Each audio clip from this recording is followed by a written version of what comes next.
All right, good afternoon, everyone. I'm Bill Flores, Chairman of the Board of Directors. I want to welcome everyone to the April 20th and 21st, 2026 Board of Directors meetings.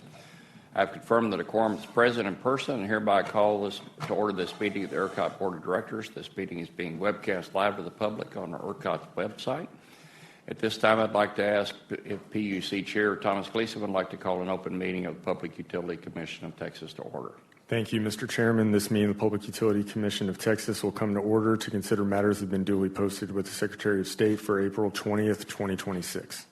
And go ahead and introduce your newest commissioner, too. Yes, we now have a fully empaneled commission. So Patrick Rohde was recently appointed by Governor Abbott, and we thought we'd give him a couple of moments to introduce himself.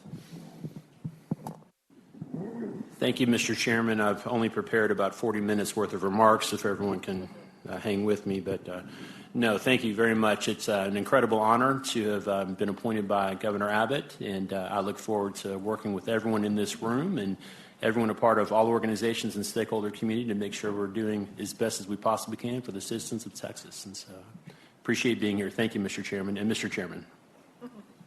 Thank you, Patrick. Welcome aboard, as we said earlier, and we look forward to working with you. The antitrust admonition and security map are included with the posting meeting materials. I'm assuming everybody is very familiar with those. The first order of business on today's agenda is item 2, notice of public comment, if any. Today's meeting agenda was posted publicly on April 13th, 2026, and provided instructions to the public for commenting in person.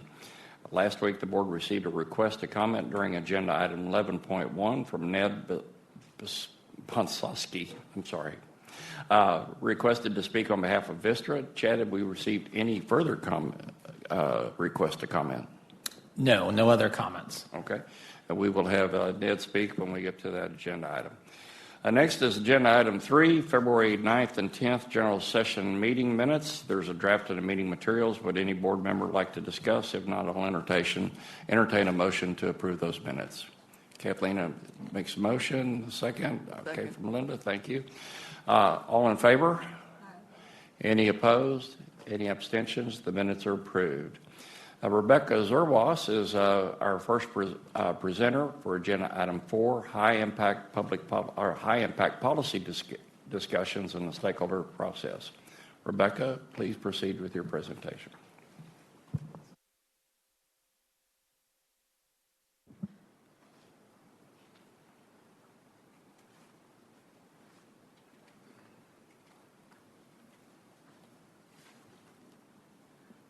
Thank you.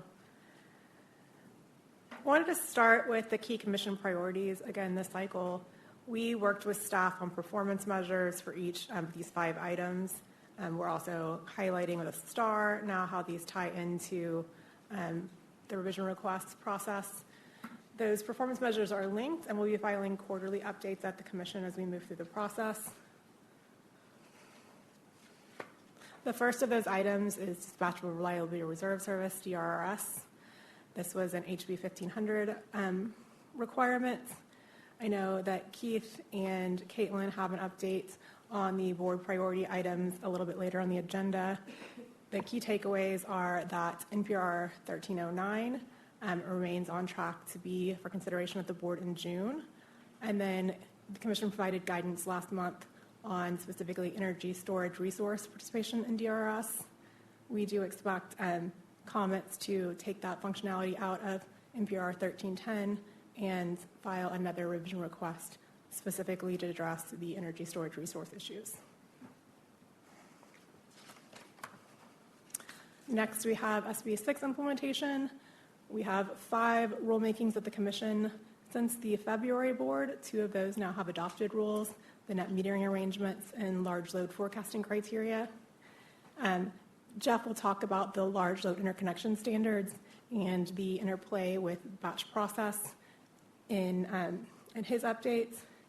The next is the demand reduction program. Staff asked for comments on 2 options of that, and we expect a rulemaking proposal in the next month or 2. And the final is the transmission cost recovery project. Staff issued a draft report with questions for comments earlier this month and is looking forward commission recommendations. So all of these have a lot of progress. It's moving very quickly, and we do expect those rules to be done by the end of the year. The final commission priority tied item was large load interconnection with the batch study process. Again, Jeff has an update under agenda item 9. And both PIGR 145 and NPRR 1325 are now live in the stakeholder process. A tremendous amount of work has gone into this, and there's been 7 workshops. We're now at the subcommittee level, which is, again, taking special meetings to get these in the board in June and continuing to work these next phase key issues.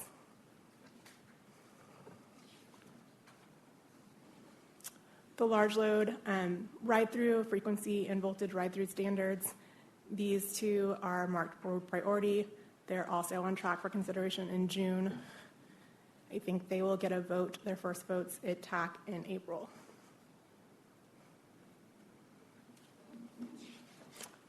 Firm fuel supply service, we had direction from the commission earlier this year with the rulemaking for firm fuel supply service.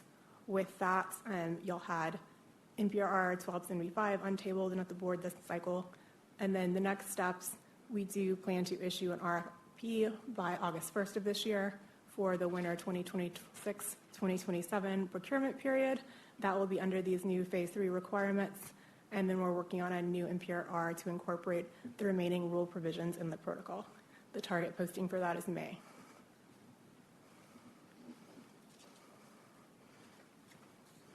RDR, I know the residential demand response and demand response in general have larger policy considerations, strategic challenges, and solutions.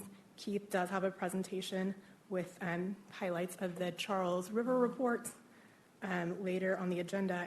I believe there's also a public comment under that item. NPRR 1296, with that does remain tabled, has ongoing conversations at the WMS and RMS level.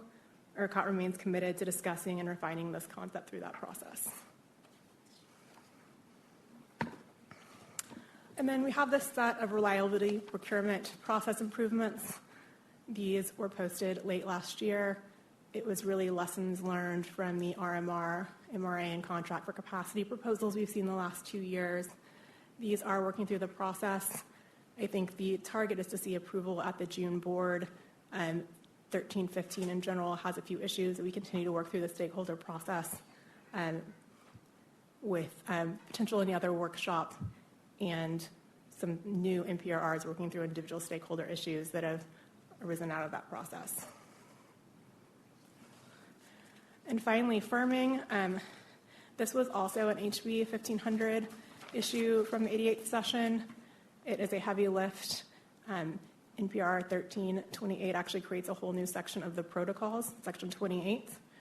The revision was posted earlier this month. PRS last week did grant it urgent status, and it's tabled at PRS. We do expect that to get implemented by December 1st, so this will again move very fast. It's, I think, the last big piece of the kind of these policy issues out of the HB 1500.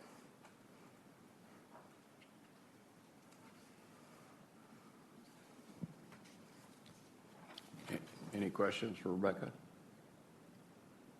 Okay. Is there anything else, Rebecca, on your report? No, I think we have a lot of stuff coming in June. I think looking at firming, that's kind of the next wave. So stakeholder process has been very busy, lots of work going on, lots of special meetings, and just a tremendous amount of work to get all these key issues in front of y'all. Okay, thank you. And we want to always talk about our appreciation for the involvement of the Technical Advisory Committee and all the stakeholder community to assist ERCOT as we go through these processes. Our next agenda item is 5, recommendation regarding Tier 1 transmission projects, if any, and there are 2 sub-items. The first is agenda item 5.1, which is 25 RPG 004 Oncor Southern DFW Load Interconnection and General Grid Strengthening Project. Christie Hobbs is presenting. Christie. All right, good afternoon, board members. So I want to take you through a couple of voting items that we have from the planning perspective. The first is this RPG project from Oncor. It is a $2.86 billion project, so I want to spend a little bit of time explaining what the project is, how it evolved over time, and how we got to the ERCOT independent recommendation that is before you today. So this was a project that Oncor submitted back to us in February of 2025. We have spent some time with Oncor and the neighboring TSPs as, just like in many other parts of the state, a lot of rapid load growth. So it took some extra time to work through this project to make sure that we came up with the best solution. This project originally started because of the addition of over 4 gigawatts of load in the southern DFW area. So as you can imagine, by adding that much load to the system, a lot of upgrades were required.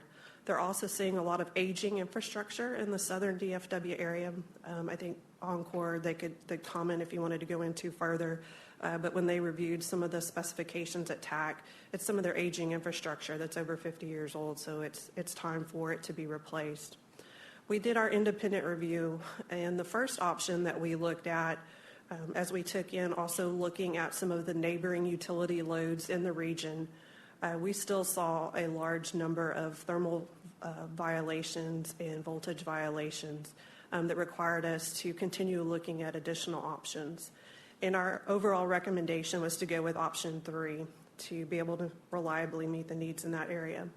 Now, how did we get to the cost estimate? The original estimate was from Oncor was just over $1 billion. But as I noted, with that much growth, and as you start looking at the edges of the DFW area, Brazos also had load that was coming into the area. And so there was a larger number of upgrades. Now, we had already been studying in the previous 2024 and 2025 RTPs this area as the load growth was growing, had recommended projects that were also traveling in parallel through the regional planning group process. The Oncor and Lone Star and Ellis area reliability project, as well as two more, Oncor Set 1 and Set 2. And those had been progressing, and we realized we needed some of those projects to further solve the violations that we were seeing. And so since our review on those was complete, we combined them all into this one project to bring forward, and that's how we ended up at that level of $2.86 billion. Christie? Yes, ma'am. So I think you may have just answered the question, but I just want to make sure I'm clear on it. I had a big question when I was looking at this, how we went through Oncor's proposal of $1.2 billion to a project that's $2.8 billion. And are you saying that you took some other projects that were being analyzed and pulled them forward? So it's really a combination of various Oncor proposals? Yes, and Lone Star as well. So we combined those together because of how all of the interconnection in that area, those were needed. So when we went through, we looked at 3 alternatives. When we went through the first alternative, we were still seeing violations on the system that weren't solving the reliability needs in the area. So we had to start looking for additional upgrades or additional lines that were needed to solve those violations. Those were projects, these other projects that we listed, we had already recommended those solutions, and so we combined it together to have something that would meet all of the ERCOT planning guide and ERC planning criteria. So when you did that, so when you say you had the violations initially, that was option 1 under the original estimate? Correct. Is that, and these others had been already completed, and then you did a combined study, or they evolved over time? They evolved over time. So there were things that we saw when we did our 2024 regional transmission plan, looking at the roadmap for the needs for the growth in the area. These were projects that we had put on that roadmap that were going to be needed if this load materialized. And so we already, Oncor had these separate projects that were running in parallel through the process. And so we were able to utilize those, combine them all together it took all of them together to be able to meet the reliability need. And Christie, when was the original project looked at, the 1.2? What was the timing? They originally submitted that in February of 2025, but because of the size of the project, it took a lot of back and forth between ERCOT and the Oncor engineers working through the process to get the information, to do the studies, to go through the RPG comment process. And when they do that, I'm assuming, do they also look at reconductoring options as you do these studies? Is that part of the process, and is that the TSP that provides that? Right, that's a question that always comes up. How can we get the most out of our system? And so I believe a similar comment was asked of Oncor at TAC, and what they reported is that because of the aging infrastructure, again, the poles were going to have to be replaced. They couldn't, support the conductors. So it is looked at. In fact, there'll be a revision request. I expect that'll be coming through the stakeholder process. It's, I believe, a planning guide revision. I'm sorry, I don't remember the number. But one of the consumer groups was putting some boundaries on when we will look at different technologies, so that we're continually looking at other ways, not just building a new line. New ones. So, Christie, one more. Thank you. I understand there's a relatively large volume of loads that were also included in the study to justify some of the transmission. Can you comment on the status of where some of those stand? Absolutely. So when Oncor initially submitted this back in February 2025, they were submitted under the rules at that time for the officer attestation of the large loads. Oncor did comment, and I'm glad to call on them up as well, but what I can convey to you that they have reported since we've gone through, it's been a year in that process, all of those loads that were originally part of officer attestations have signed agreements and are contracted loads that are moving forward and put up security. So those loads have materialized. If you listened into the TAC meeting, there was also a lot of the data centers that are some of those large load projects that commented about how far along they are in their construction process, about the materiality of their load.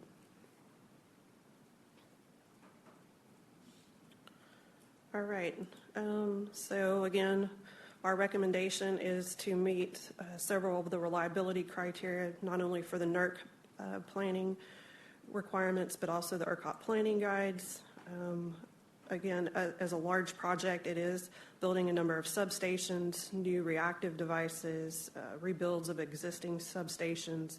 There will be some new right-of-way that's required as well for some of the new lines that will be required to meet the reliability needs.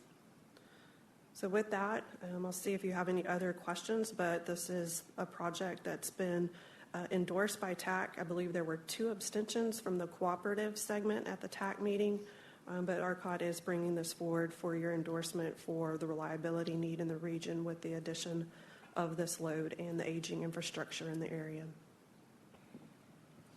Any questions or comments for Christie? Okay. Christie, do you have anything else before we vote? No. Okay. Since there's no further discussion, I'll entertain a motion to endorse the need for the Tier 1 Oncor Southern DFW Load Interconnection and General Grid Strengthening Regional Planning Group Project Option 3 is presented. Move to approve. Okay. Second. Okay. That was Bill and Chris? Yep. Okay. All in favor? Aye. Any opposed? Any abstentions?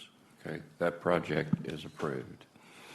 Next is agenda item 5.1, the 25 RPG 016 South Texas Nueces Green Ammonia Load Interconnection Project. Christie, you're going to present this one as well.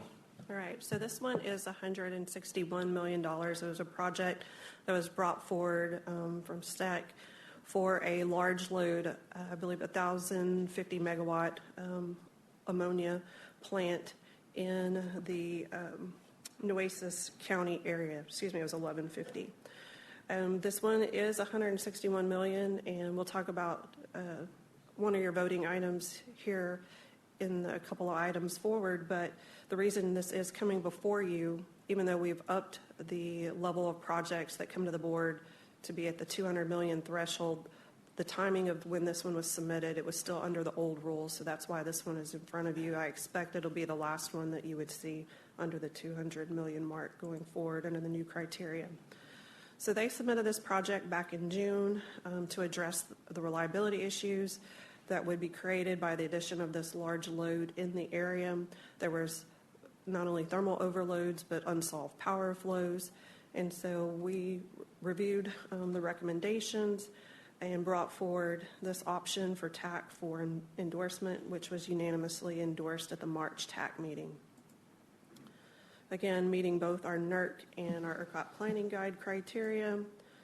It will require an additional new 345 substation at the point of interconnection, as well as a CCN for just over 10 miles of new right-of-way to support the project.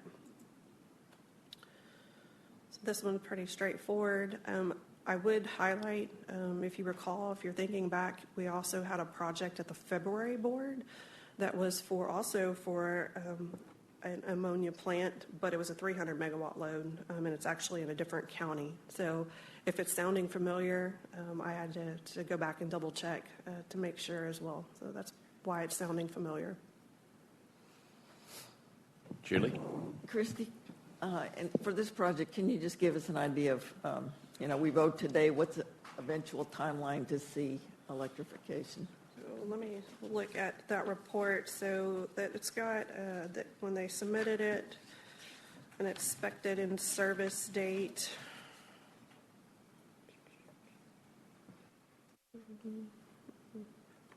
May of 2031.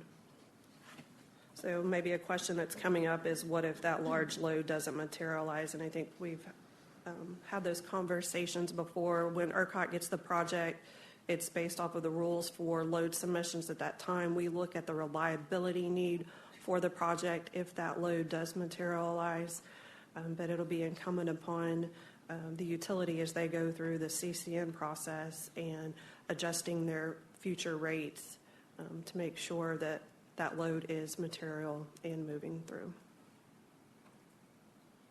Christie, just follow up on that, just so we understand the time frame. Both these projects need certificates. What is typical, how long of a delay is there between the time the board approves before they file at the PUC? I think it varies probably by utility and based off of the need and the need of the project and the timelines. Like, for example, on some of the 765 infrastructure, what we saw was that the utilities, they go through there's a set process, and these are commission rules, so any of the commissioners feel free to correct me if I'm wrong, but there are timelines where they have to give public notice. They go through a process that's outlined at the commission to allow time for public comment and review, and then they file those. So it could be anywhere from, say, 6 months to a year before it would actually hit over in the commission process.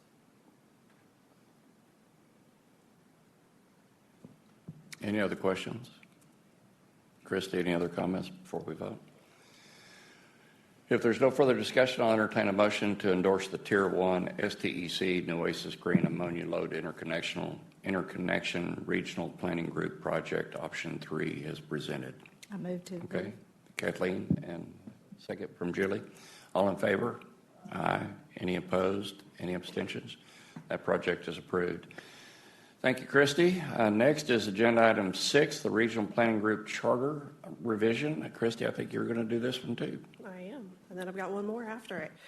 All right, so this one is the Regional Planning Group Charter is required for board approval for any changes to the charter because it is a separate stakeholder group.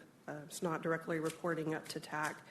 If you recall, NPR 1274, which you recommended approval of at the December board, went on for consideration at the commission and was approved in January, which updated the limits for, as we look, whether or not we bring that forward for board endorsement. It's looking at the cost of the project, and so that number went up from $100 million to $200 million. So going forward, any projects over $200 million we'll be bringing to you. And so this is simply to make the charter in line with the protocols that were already approved and are now in effect. So we would be looking for your approval of this revised charter to match the current rules that are in place. Any questions for Christie on the proposed amendments to the chart, to the RPG process? Okay.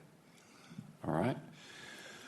If there is no further discussion, I'll entertain a motion to approve the Regional Planning Group Charter revision as presented to be effective April 21st, 2026. So moved. Was that Chris? Okay. And second from Kathleen. All right. All in favor? Aye. Aye. Any opposed? Any abstentions? Okay. The charter revision is approved. Next is agenda item 7, the system planning and weatherization update, which is also presented by Christie Hobbs. Christie? All right, and so just wanted to give you an update on some of the things that are going on in the resource adequacy as well as the transmission planning efforts at ERCOT.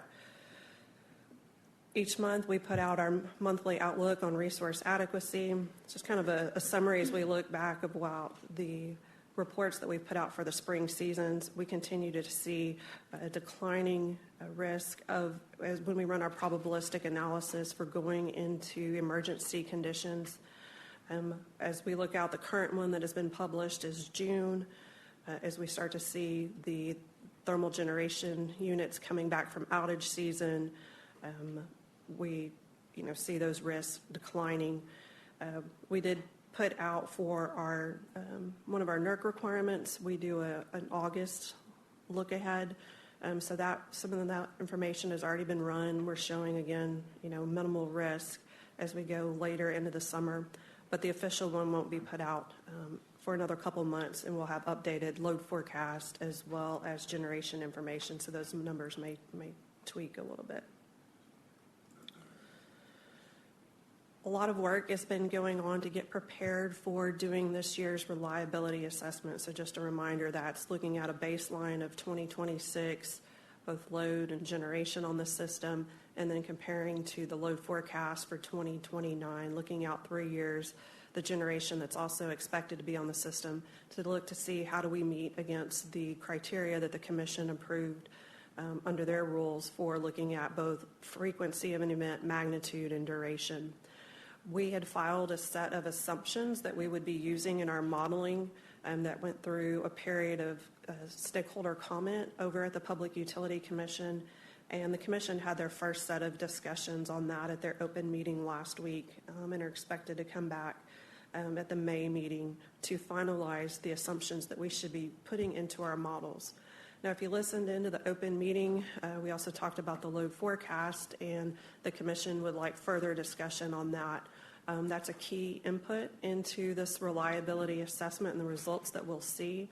I would expect any time that it takes to have a day-for-day delay in our schedule because once we get the load forecast information, then we can put it into the models and start running the simulation. So as the current timeline was, it had us completing our analysis by the end of August and filing that with the Commission, then to go through a series of workshops and further discussions.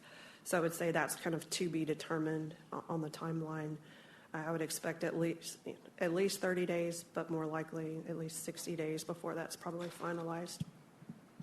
Hey, Christie, on that load forecast, I mean, with what was recently published, there's a dramatic increase in load. Can you talk a little, how do we get that to something that makes sense in terms of a reliability assessment? I think we will be working with, later this week, we'll be meeting with Commission staff as well as the utilities that submitted the information to look to see what options. The load forecast that was developed was off of a set of criteria for inclusion that I expect will be tightened down as the Commission goes through their standardization rules later this year. And so looking to see what information the utilities have, maybe about the maturity of those loads and how they should be included going forward, and whether they're likely to meet the additional criteria that we put on them in the future. Yeah, it's got to be a substantial haircut to come up with something that's realistic. I mean, when you look at it. Yeah, it will take some work. So looking forward to working with, taking the Commission's direction and working with the utilities to go through the process that was outlined in their rules on how we work together to make any adjustments to that number. And then does that then set the load forecast for future studies, for batch evaluation, that type of stuff? I mean, is it The load forecast gets used in a number of places, and that's why there was such focus on the commission and us working with them, not us just unilaterally making changes. It gets used in our transmission plans. It gets used in our resource adequacy reports. So the reliability assessment, the capacity, demand, and reserve report, that was set to come out in May. The third week in May is what our protocol requirements are. So I expect we'll be pushing out a market notice that will be delayed as well until we get an updated forecast to use for that. Seems like a lot of work to do there. One other thing, when you're looking at cost of new entry, so it says reflect recent gas turbine costs, but we know gas turbines probably aren't available for 5 years, and this is a 29 forecast. So just help me understand that. So some of the discussion that was had with the commission and the direction that will likely be going is, we want to look at what type of technology do we use for setting up the market structure and sending the right market signals for the future. And just because we might not be able to get them for, say, 2029, but that is the direction, the characteristics that you're looking for in using that technology. And so it may be, 2031, 2032 is what some of the information that we're starting to get back on the slots that are available for turbines. They are probably a fungible slots as well as, so if someone has them, that's why you don't want to set that number today because it may be higher than what it'll be in the future for the longer term. Okay. Thank you. Julie, do you have a question? Well, I had a question. When the reliability study was first contemplated, my understanding was it was a snapshot and it was one set of numbers, but it didn't anticipate the hyper-growth we're seeing now. So is there some thought about multiple scenarios that the reliability study could look at, low growth, medium growth, high growth, et cetera, so that it anticipates different amounts of growth that are possible? That is one of the things. As we laid out our assumptions, there's many different inputs that go in, and where it seemed appropriate, we would make recommendations for doing sensitivity analysis so that we can give a range. If certain conditions materialize, this is what you would expect versus the alternatives. So it is a part of our recommendations. And when we come back in June, will we be able to have a solid timeline for the rest of the year, do you think? I would expect we would. My understanding from the discussions at the open meeting from commission staff is they're going to make recommendations on adjustments to the timelines that will be needed, and that should be discussed at the May 7th open meeting, so we should have good insight. We should also know where we're at from a load forecast perspective, so we should be able to give you a definitive timeline. I guess we'll all be listening to the May 7th PUC open meeting. All right. Wanted to give you some stats. We talk a lot about the transmission projects, but when you step back and look... Christie, I think Peggy's got a question. Going back to the prior slide, just because so much triggers off the reliability assessment, I want to make sure I understand. So the August 13th was based on the load forecasts being issued and final last week. Is that right? So every day from last week will be extending. I would say we based it off of expectation that we had approval from the commission of all the assumptions that we have to put into our model. And we pre-position information to be ready to go when they make their decisions, but there's some things that we can't do until decisions are made, for example, like the load forecast. So I would say it's really from that May 7th timeline is when we were starting planning our work, kind of week by week on everything that has to happen to get the results. So from that time frame, anything past May 7th should start being, I would expect, at least a day-for-day slip. We might be able to bring some other things in, tighten up some schedules, but I think the commission was very adamant that we have good workshops, a lot of discussion, a lot of review with the stakeholders before it goes back for recommendations if needed on any market structure changes.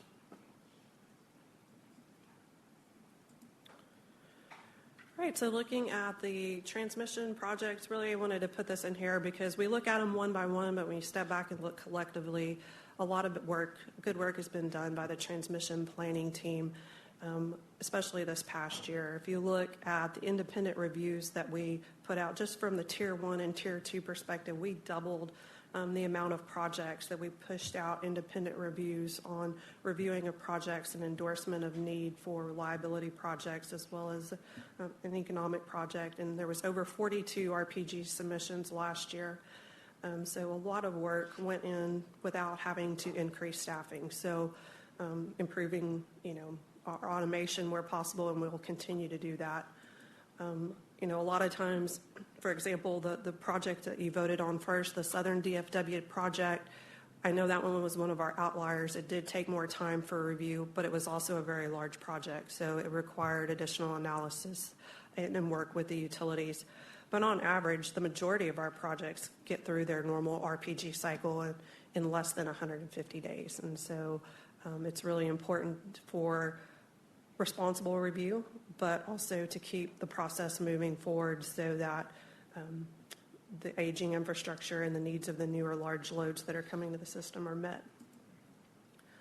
This is a breakdown of RPG projects by utility. So the graphic on the left are projects that were submitted from 2023 to 2025 by utility. We also had some joint submissions of projects from the utilities together. And then the projects on the right looks at the dollar breakout. Again, some of the highlights from last year, we saw the first 765 submissions and were studied and reviewed. Right now, as of the end of March, and this number has probably gone up because I know there's been several other RPG projects that have come in since this was put together, but we're reviewing over $26 billion worth of transmission projects. So on track for continued review this year. I would expect more projects than we've ever done in the past. I think that takes me to the end. So unless you want me to do Dan's presentation for him too, I'll see if you have any questions.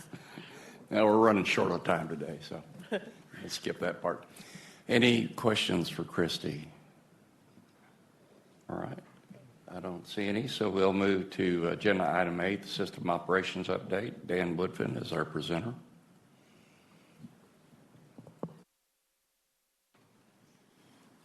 I would have been happy to let her do my presentation. That would have been okay. Okay, so one of the first thing I want to mention is that we've set several new renewable penetration records. So what this means is kind of the output of the renewables that were being used to serve load divided by the amount of load that we have at that instant in time. That percentage has gone up to nearly 87% at kind of the maximum level at one point in time.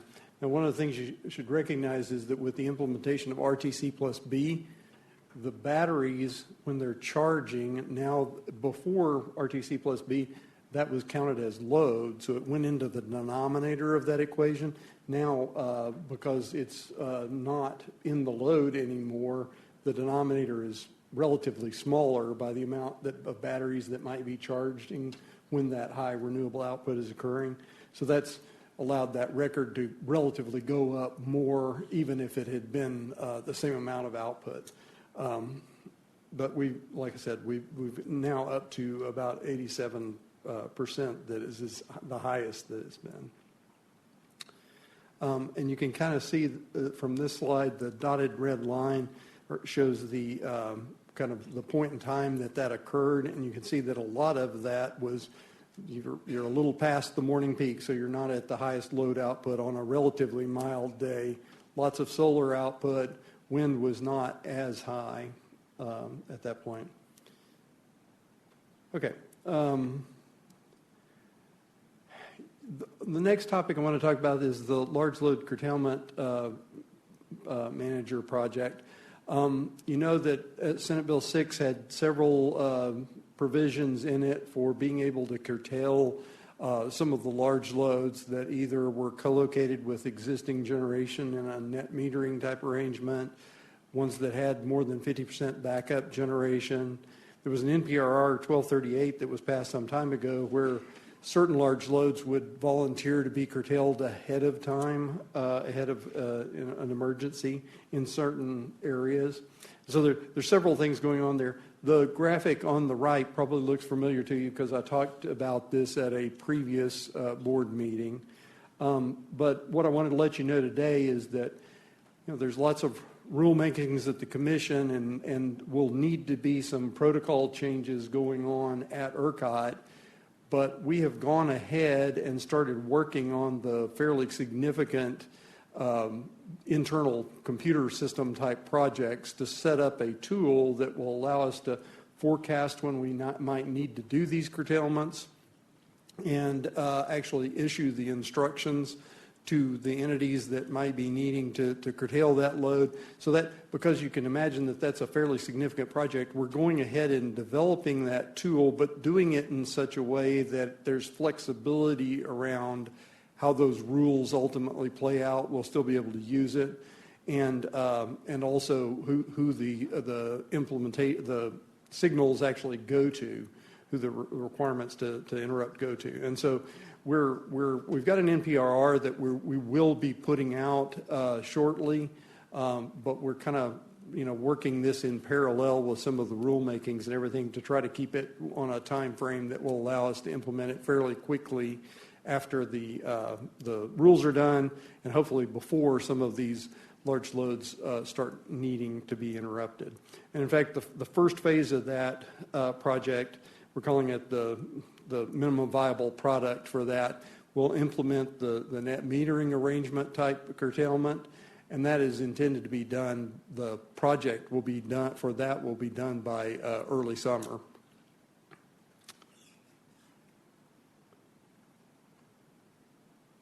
Okay, the last time when we were talking about Winter Storm Fern, there was some discussion at the board meeting about January 28th, which was kind of, for us, it was at the end of Fern. There was still lots of cold weather and therefore high gas consumption in the rest of the U.S. And we had some tight conditions on the ERCOT grid on that morning that were kind of the first time we'd seen tight conditions after the implementation of RTC. And we also saw some interesting things related to to battery use during that. And so I just kind of wanted to talk through, as we promised, we'll talk through this more. We did take some actions on that morning operationally, and that if we had not taken those actions, and we'll talk through what those were, we would have seen tighter conditions than what we actually saw. We still would not have been in an EEA during, or anything like that during that. And so we just, I'll talk through this a little more, give you some figures. As you can see here, on the left graph, on the evening of January 27th, the batteries discharged significantly, and then they charged down to roughly 21%, I guess, in the evening. And they were fairly well charged up before that. And then overnight, you can see the system lambda, so that's kind of the market clearing price, if you will, stayed fairly high. And I mentioned that because Fern was still affecting the Northeast U.S., natural gas prices were high, and therefore gas prices in ERCOT were still high, and you saw fairly high prices in the market. And so although the state of charge of the batteries in the aggregate got down to 21%, overnight there was not a lot of wind. Obviously, there was no solar, and prices were still high in the market, and so they didn't charge up but to about 44% going into the morning.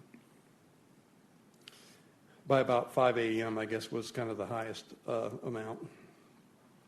And so then as the morning, what we saw kind of really starting at 2 a.m. or so, you see the blue line on the left there, the net loads, a load net of wind and solar, started to climb the entire time. Now, normally load would go down overnight, but wind was dropping as well. So the net means that the loading on other generation was climbing during the evening all the way to about 8 o'clock in the morning.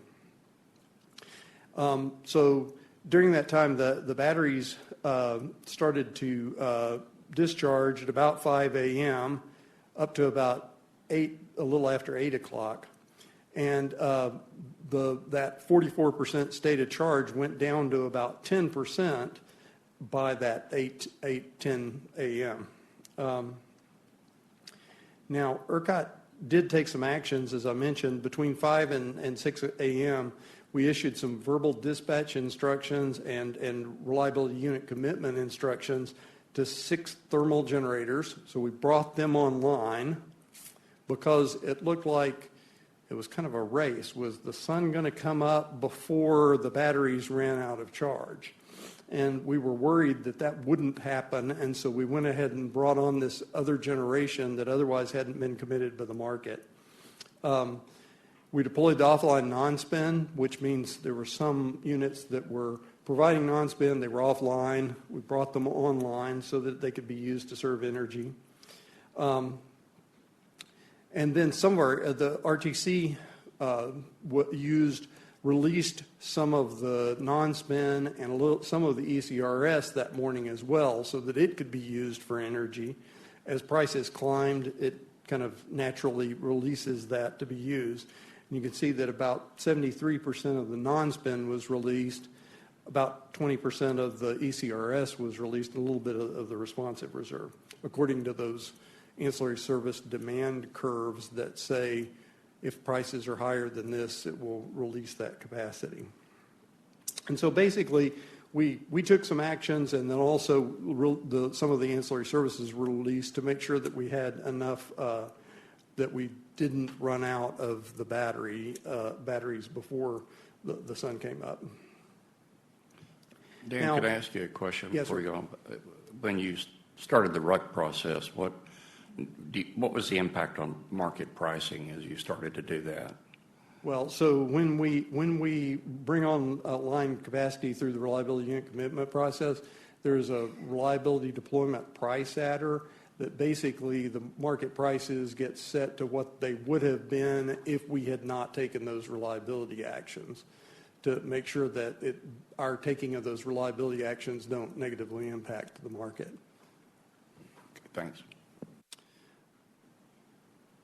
So we got down to about 10%. Now, one thing to recognize is that all of the batteries, the rate at which they can discharge, basically providing capacity into the market, goes down as they get somewhat below 10%.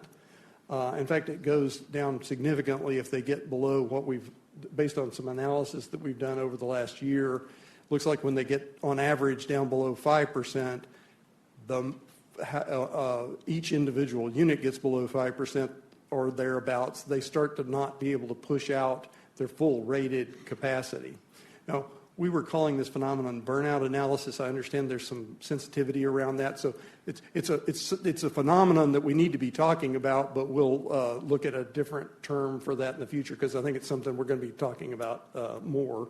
We need to make sure we have a good term. But anyway,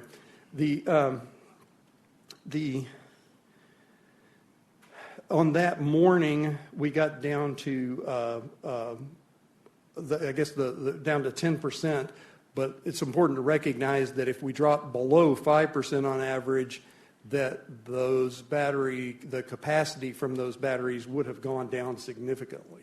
We already saw some of them that dropped off because they just completely ran out of energy. But there could have been more if we had discharged more of the energy. So we were closer than what 10% might have indicated. So Dan, yes. Should we change the way we're measuring then? When you say things like we're closer than the measurement indicated, should the measurement change? Yes. Should we put a cushion in here from now on? Yeah, I think that's something we need to work about.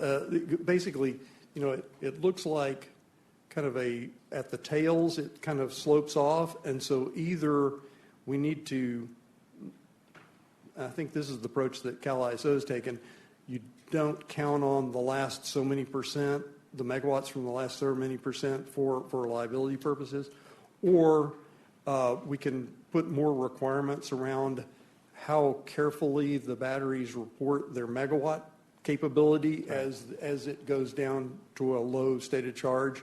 So I was just talking to TAC Chair earlier, we need to start talking about that in the stakeholder process and develop an NPRR that puts some requirements around that. So capacity rating based on kind of where the state of charge is? Yes. It doesn't matter as long as they're kind of in the, most of the range, but when you get to the tails, it does seem to make a difference.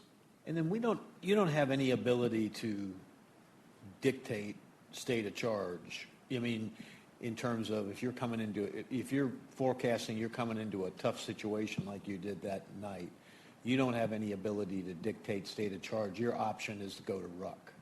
Well, yeah, we don't currently, and in fact, that's what this next slide talks about, is that we've, for a year and a half or so, have been working on a proof of concept for how, because we kind of used operator judgment to decide that we were going to bring online these generators because we were worried.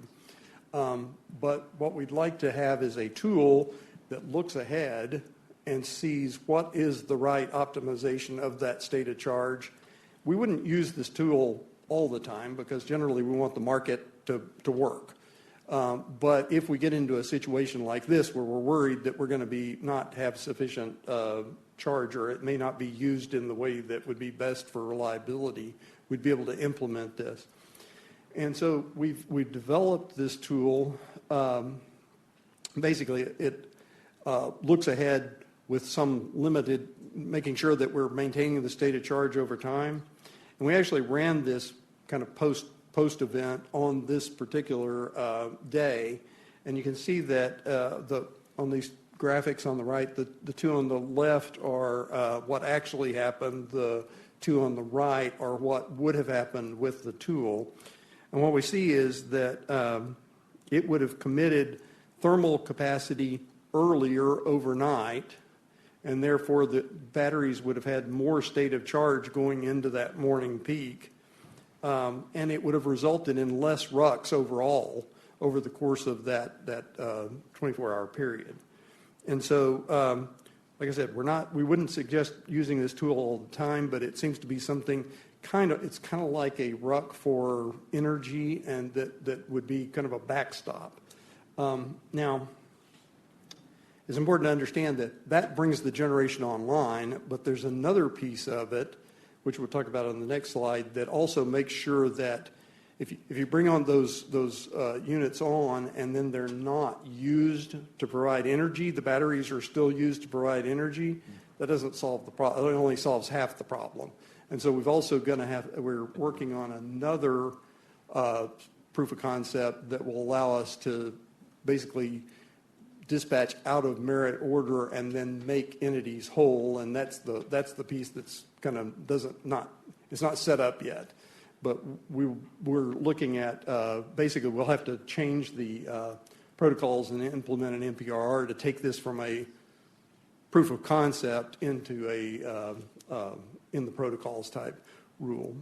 So what did you get down to in PRC in this situation? Yeah, so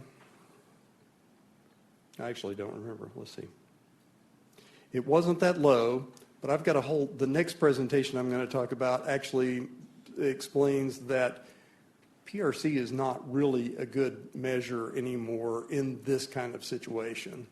Because PRC, if you've got the batteries that are about out of juice. Right, so they don't have the energy for the whole. They don't have a lot of energy, but they may still be reporting the full capacity availability. So it looks like PRC is high, but then when they run out of juice, that capacity goes away. You have to adjust that. Yes. I have a related question. Mm-hmm. What is the error bar around state of charge reporting across the fleet of batteries? I mean, is that contributing to the sensitivity?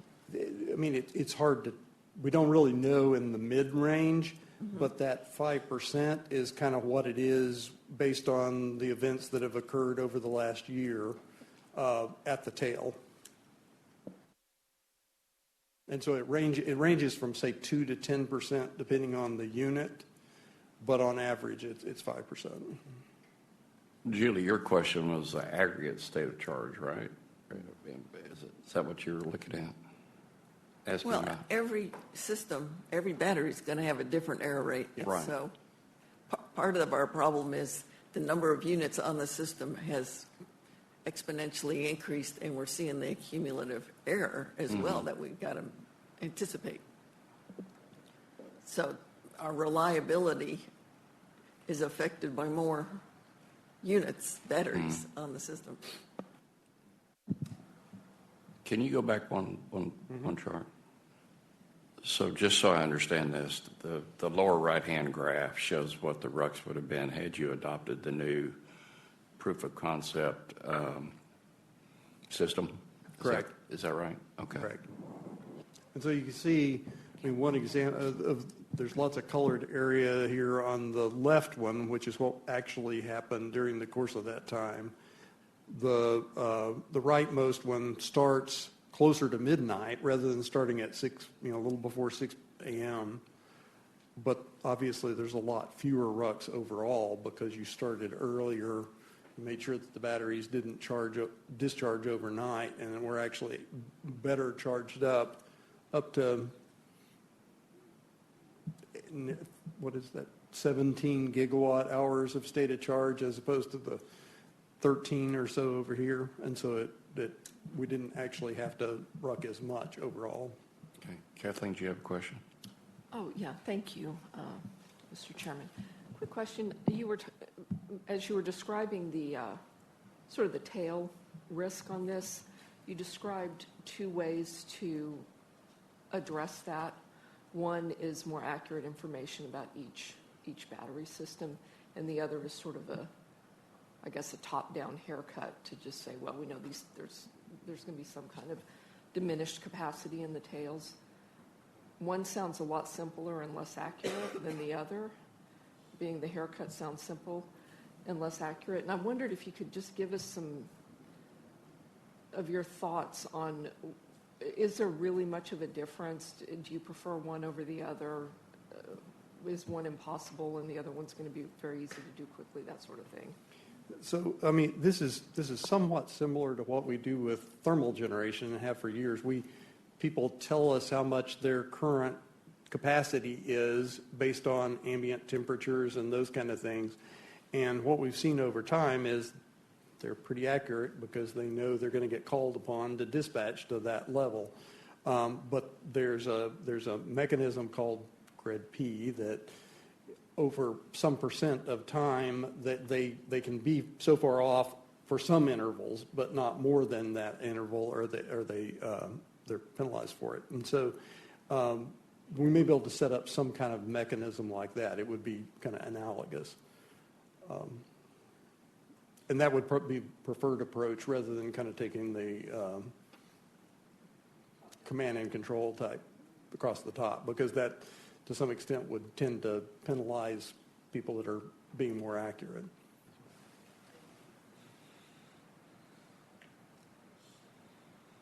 Okay.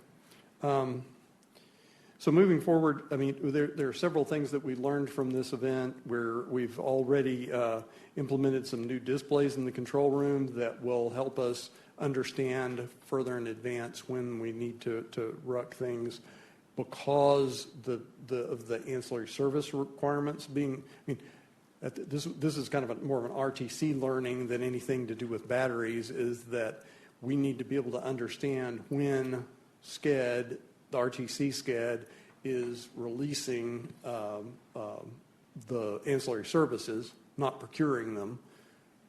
And if we still think there's a risk, we can RUC on more generation if need be in this kind of situation. Now, we wouldn't necessarily always do that, because it may be that the reason it's releasing it is because of forecast error or something like that, which is why we bought the AS.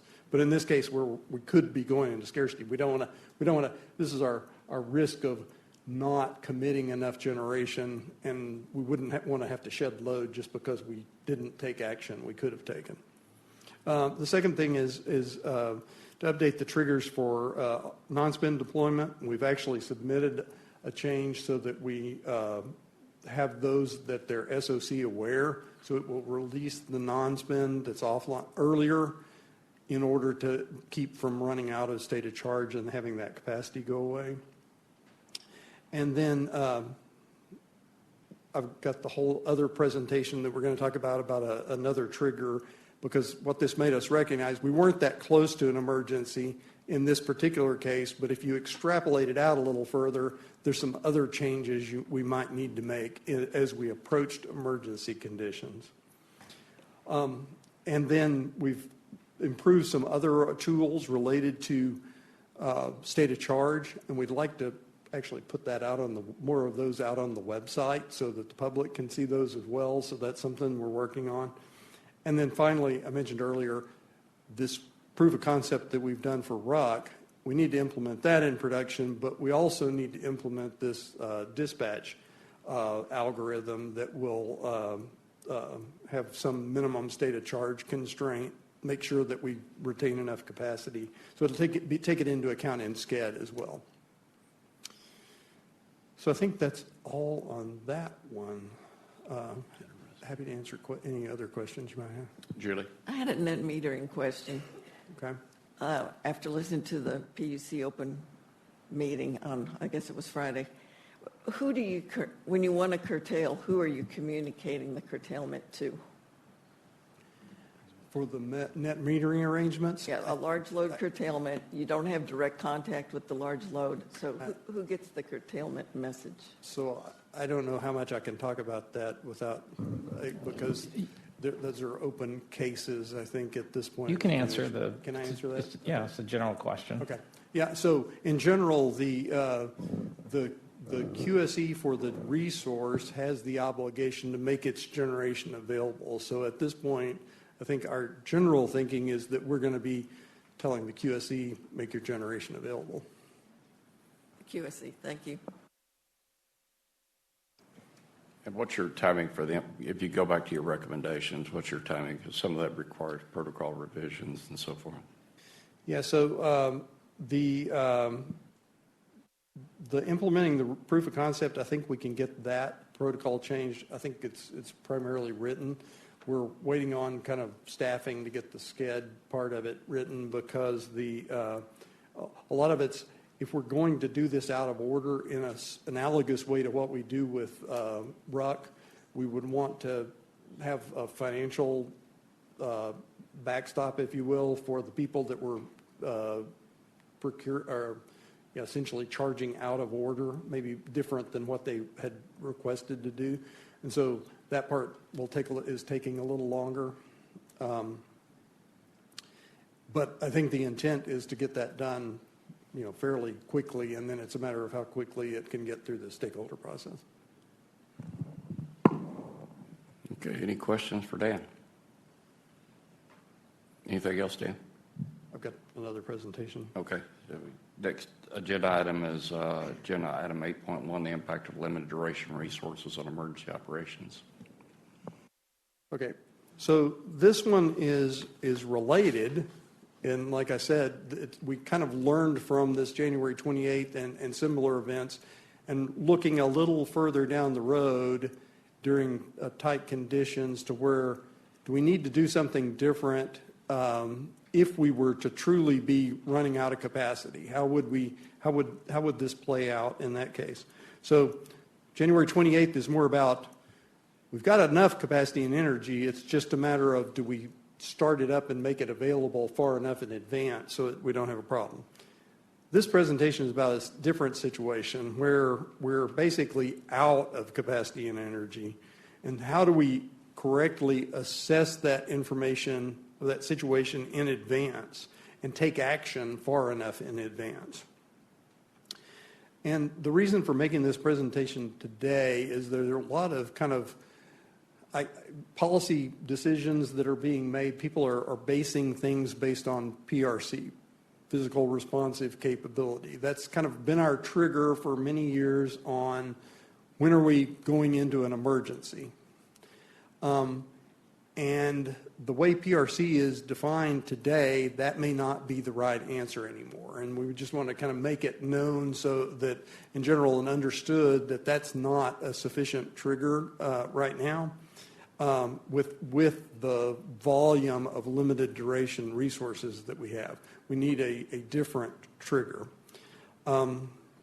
There's also, I've heard, statements in the media say that, oh, well, PRC wasn't that low, so we weren't that tight.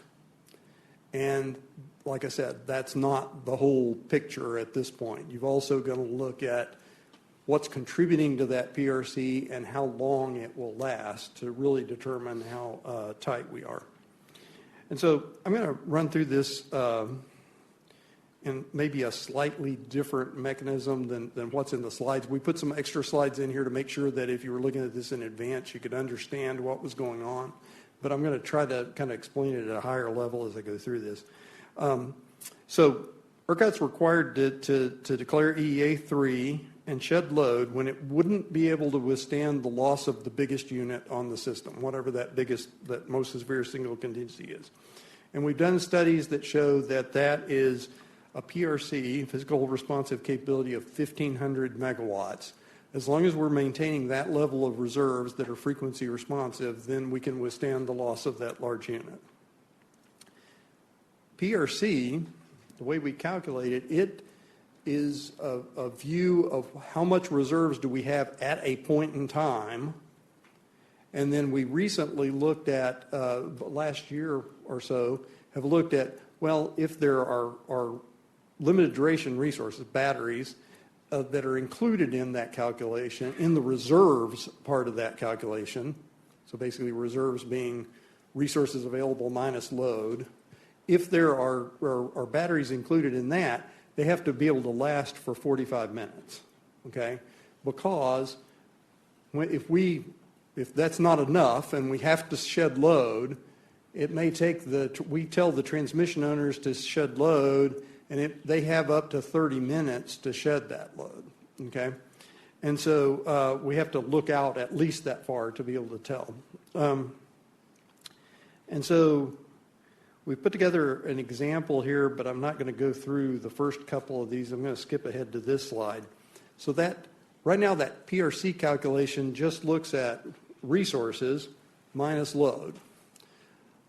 And are those resources able to last 45 minutes?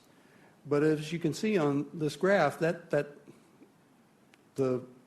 dotted line is kind of the amount of resources we've got. The sloped line here is the net load, so it's load minus wind and solar, just for ease of explaining this. And so when you get out here to T1, that reserves is only 1,500 megawatts. That's when we declare an EEA today. But there's a lot of the batteries are discharging at full output at that point. And the PRC calculation doesn't take into account how much state of charge that those have. And so if they actually, so they're telling us we're worth, 18,000 megawatts for the next 5 minutes. They're bidding that into the market. But if they're nearly out of energy, that could fall away relatively quickly. And so we've got to somehow account for that. And that's really the point of this presentation. We need to be able to look ahead and see how long all of the batteries have before they run out of state of charge, and then account for that in deciding when we need to tell the transmission owners to shed load or ahead of that take other activities. And right now, PRC doesn't take that into account. And the second PRC right now assumes that you've got that. The ratings you've got right now assume that you've got that capacity for 45 minutes when really you may or may not. Yeah, it assumes that the reserves have at least 45 minutes, but the part that's being used to serve energy right now, there's no kind of look ahead on that other than the 5 minutes for the dispatch purpose. Okay. And so the other thing that's important on that is not just when we go into EEA, but also if we were to have to shed load, how much do we have to shed? We've got to account for the fact that not only that the load's dropping or maybe climbing, but the amount of capacity from the batteries may go away. Correct. And so this is a really simplified example, but the points are that we're going to need to have a forecast of how the batteries are going to deplete their state of charge based on how they're going to be dispatched over at least the next, say, hour in order to be able to account for this.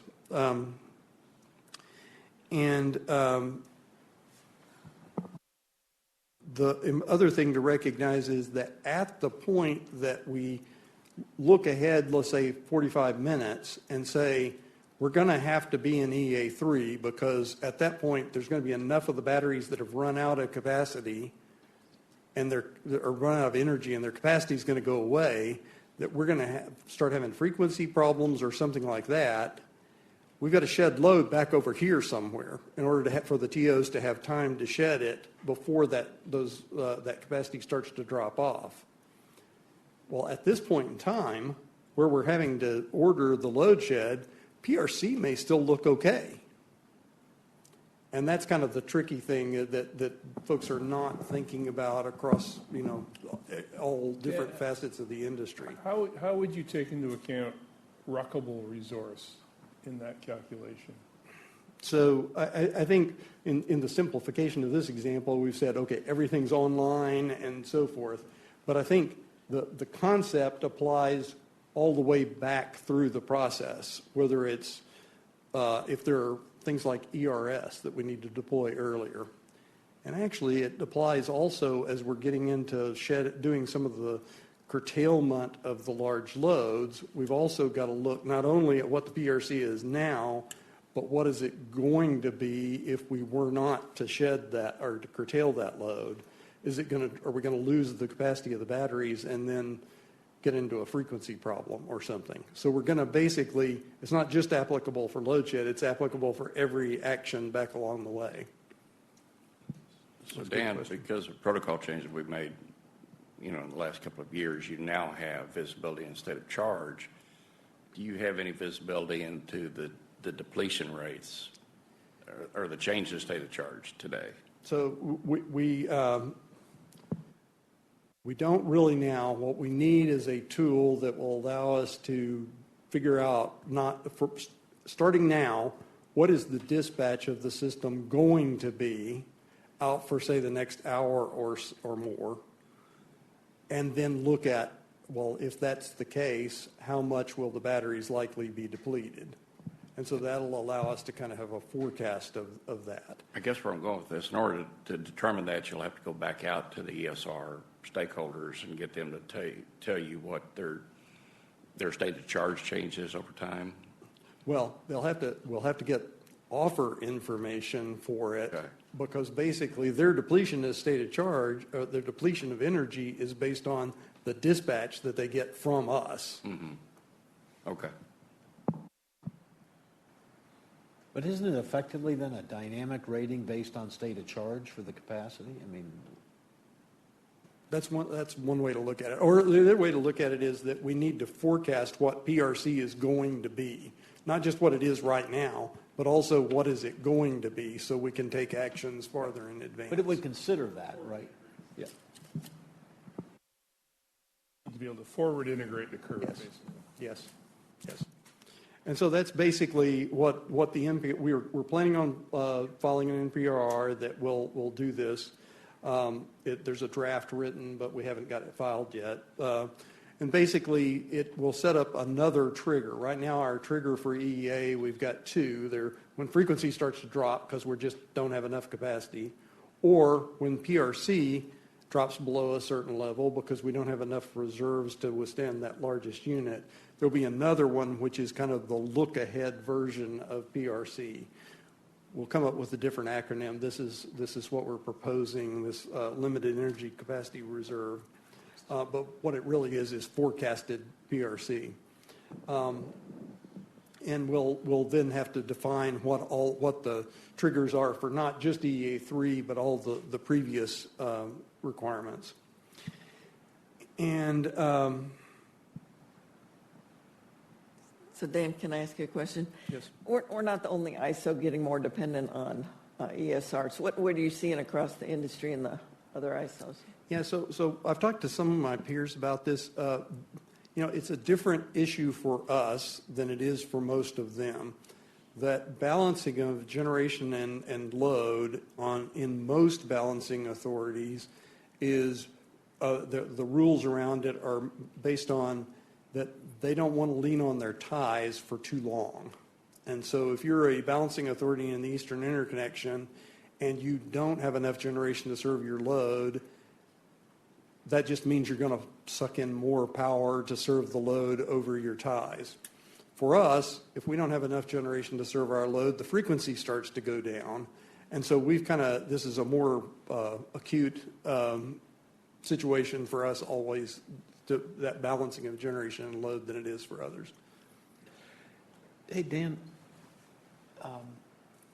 so what do you, two questions. What do you do until, and the likelihood I realize is probably small now given where we're at, but what would you do now differently? You just have to manually make decisions from a dispatch perspective to try to account for this and get ahead of the game as you talked about in the earlier presentation? Basically what we did on the 28th, which is kind of manually trying to look at. We have built some tools that will allow us to look ahead, assuming that we continue to discharge at the current rate, yep, or that they discharge at the full output, fully as fast as they can.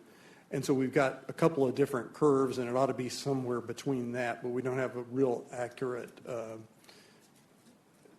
So we'll probably have to be more conservative than we would be if we had a forecast tool. Yeah. And then obviously this affects stakeholders. So what's the process to get their feedback and how we work through this? Yeah, so our intent is to file this MPRR fairly promptly. We've still got a few more review process, and the technical guys are actually still working on some of the details of it. But once that's done, we'll file it, and then it'll go through the normal stakeholder process. But with the main reason, like I said earlier, that we wanted to talk about it here today is that there's just a lot of discussion out there about tying things to PRC because that is the kind of the established mechanism for assessing where you're in scarcity or not, and that's not the world we're about to live in. Yeah, no, it's very, very informative. Thank you.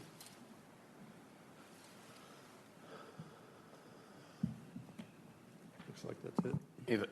Any other questions for Dan? Dan, is there more to your presentation? Nope, okay. That's it. All right. Thanks, Dan. Next is agenda item 9, the interconnection grid analysis update, presented by Jeff Bellow. Jeff.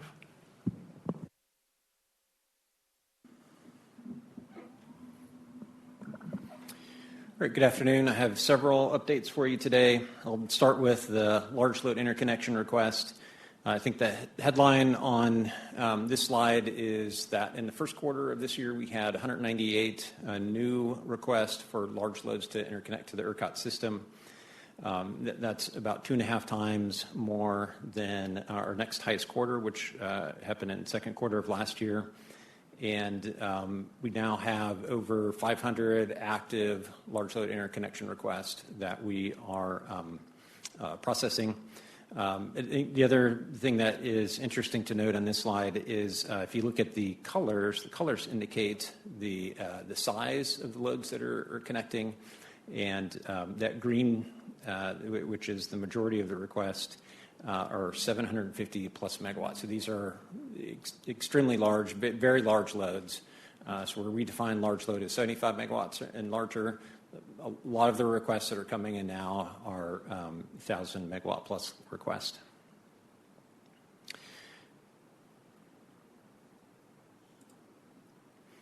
And so that brings us to a total of over 400 gigawatts that is under study right now, or I should say that has requested. Not all of that have the study started. Again, the colors here matter, so that orange bar, none of those have actually started the studies yet, and so these are more akin to somebody has raised their hand and said, I'm interested in connecting to the ERCOT system, but they're pretty early in the process.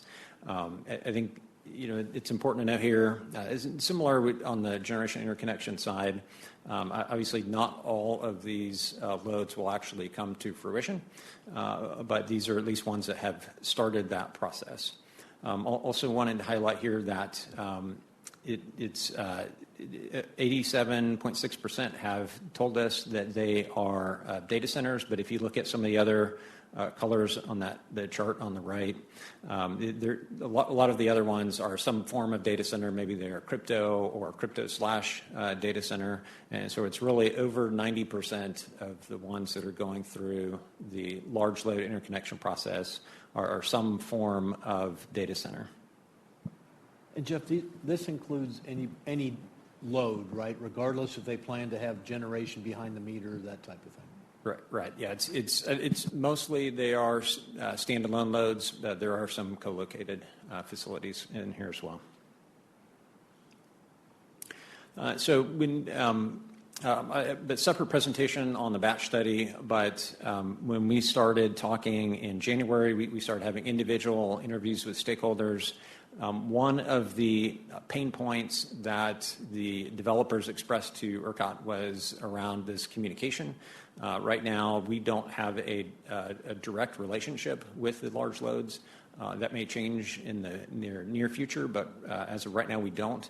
And so we have this issue where we are just not able to communicate directly with them, and so there's a lot of uncertainty with where folks are in the process. And as we are moving to this batch process, then that uncertainty and the risk of that has heightened for the developers. And so we stood up a new team earlier this month to just increase support on that. And this team is now putting out a report. We sent the first one of these reports out last Thursday to the TSPs. And so again, we're still working through the TSPs, but at least the TSPs will have this sort of cheat sheet or dashboard that they can look at, and they can tell the large loads, this is where ERCOT thinks your project is at, and we can have that conversation with the TSPs. If there is some information that they think that we are missing, then we can have that conversation with them, and they can let us know that. And we're also providing, with respect to the draft of Figure 145, which I'll talk about that more in a minute, we can tell them exactly where we think that they are with respect to those rules on those projects. And I made up the data on this sheet on the right, but that's essentially what it looks like. It's a long list table format that lists all of the projects and where we think they're at. So when we talk about large loads, obviously the headlines right now are about the batch study, but there are other issues that we are working on from an operational perspective, operational risks that we want to make sure that we are addressing. And I think that the big three right now are ride-through oscillations and modeling. Ride-through is that when you have that disturbance on the grid, you have a lightning strike, and you have that temporary voltage dip, then do the large loads trip off or do they stay connected? And so we have NOGR 282 and NPR 1308. We've got a separate presentation on those tomorrow, but those have been endorsed and by the subcommittee at the subcommittee level, and they're tracking for a June board vote. The oscillation issue, this is the issue where, and particularly you see this with the AI training loads, where the consumption varies at a pretty rapid pace and creates those oscillations that can actually damage equipment on the grid. And so we are developing requirements that essentially tell the large loads, don't do this behavior that would cause damage. And so we have presented a draft concept to the large load working group and are working on writing a revision request that we are aiming for posting this quarter. And then the last issue here is modeling, and this is around the issue of the dynamic stability models and the inaccuracy that is now, I think, pretty well known within industry, that the models that currently exist for the large loads are not adequate for studying the stability impacts of these loads. And so we have a number of initiatives related to that. One is working with Texas A&M on developing more accurate models. And I think we had a press release on this that we have developed, or they've developed a new crypto mining facility model, and they are currently working on a data center model. And then we also, our belts and suspenders approach, we've introduced Figure 144, which introduces model quality requirements for large loads. So the large loads, in order to go into the interconnection process and as things change in their facilities, then they would need to run a series of tests that would ensure that the model that they are giving us, that it meets certain quality benchmarks. And so we submitted that into the process in February, and that's currently working through the stakeholder process. This is a little different look on the generation interconnection resources than what we've shown in the past. And this is, as you go left to right on the graphic here, is kind of the process earlier in the process is on the left to finishing the process is on the right. And you can see here that most of the requests are in what we call the FIS, or full interconnection study. And so this is where the TSPs are performing the studies for those generators, to get those generators connected to the system.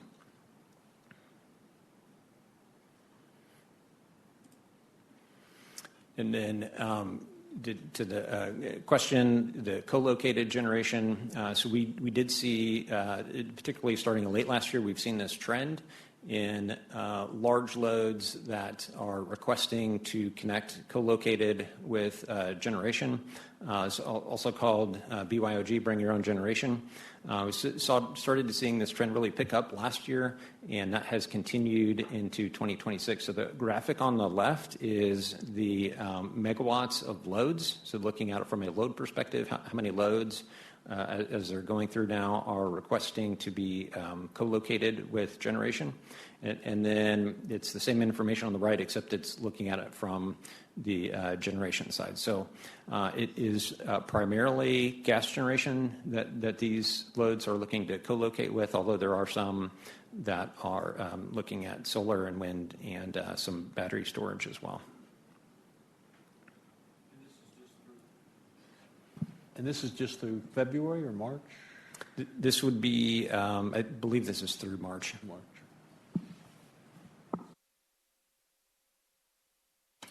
And then just a quick update on the TEF projects. Again, left to right, and this is somewhat of a zoomed-in view of what I showed on the previous slide. I left out that they're all at least in the full interconnection study phase. And so this is a little bit of a zoomed-in view, but we now have 2 of those projects that have been approved for synchronization. And then I've had a number of requests or questions about the advanced grid support and where we're at with implementing that. So if you recall, in September of last year, the board endorsed NOGR 272, which was approved by the commission in November of last year. And that really established the requirements for all new batteries with interconnection agreements on or after April 1st of this year will be required to have advanced grid support, otherwise known as grid forming inverters. So the April 1st date obviously is a recent change. So right now we don't have any batteries on the system that have this advanced grid support capability. There is one small one that has submitted an updated model, which would be the first step in the process for them to be able to implement that, is they first have to send us a model on what the capability would be, but none that are operational.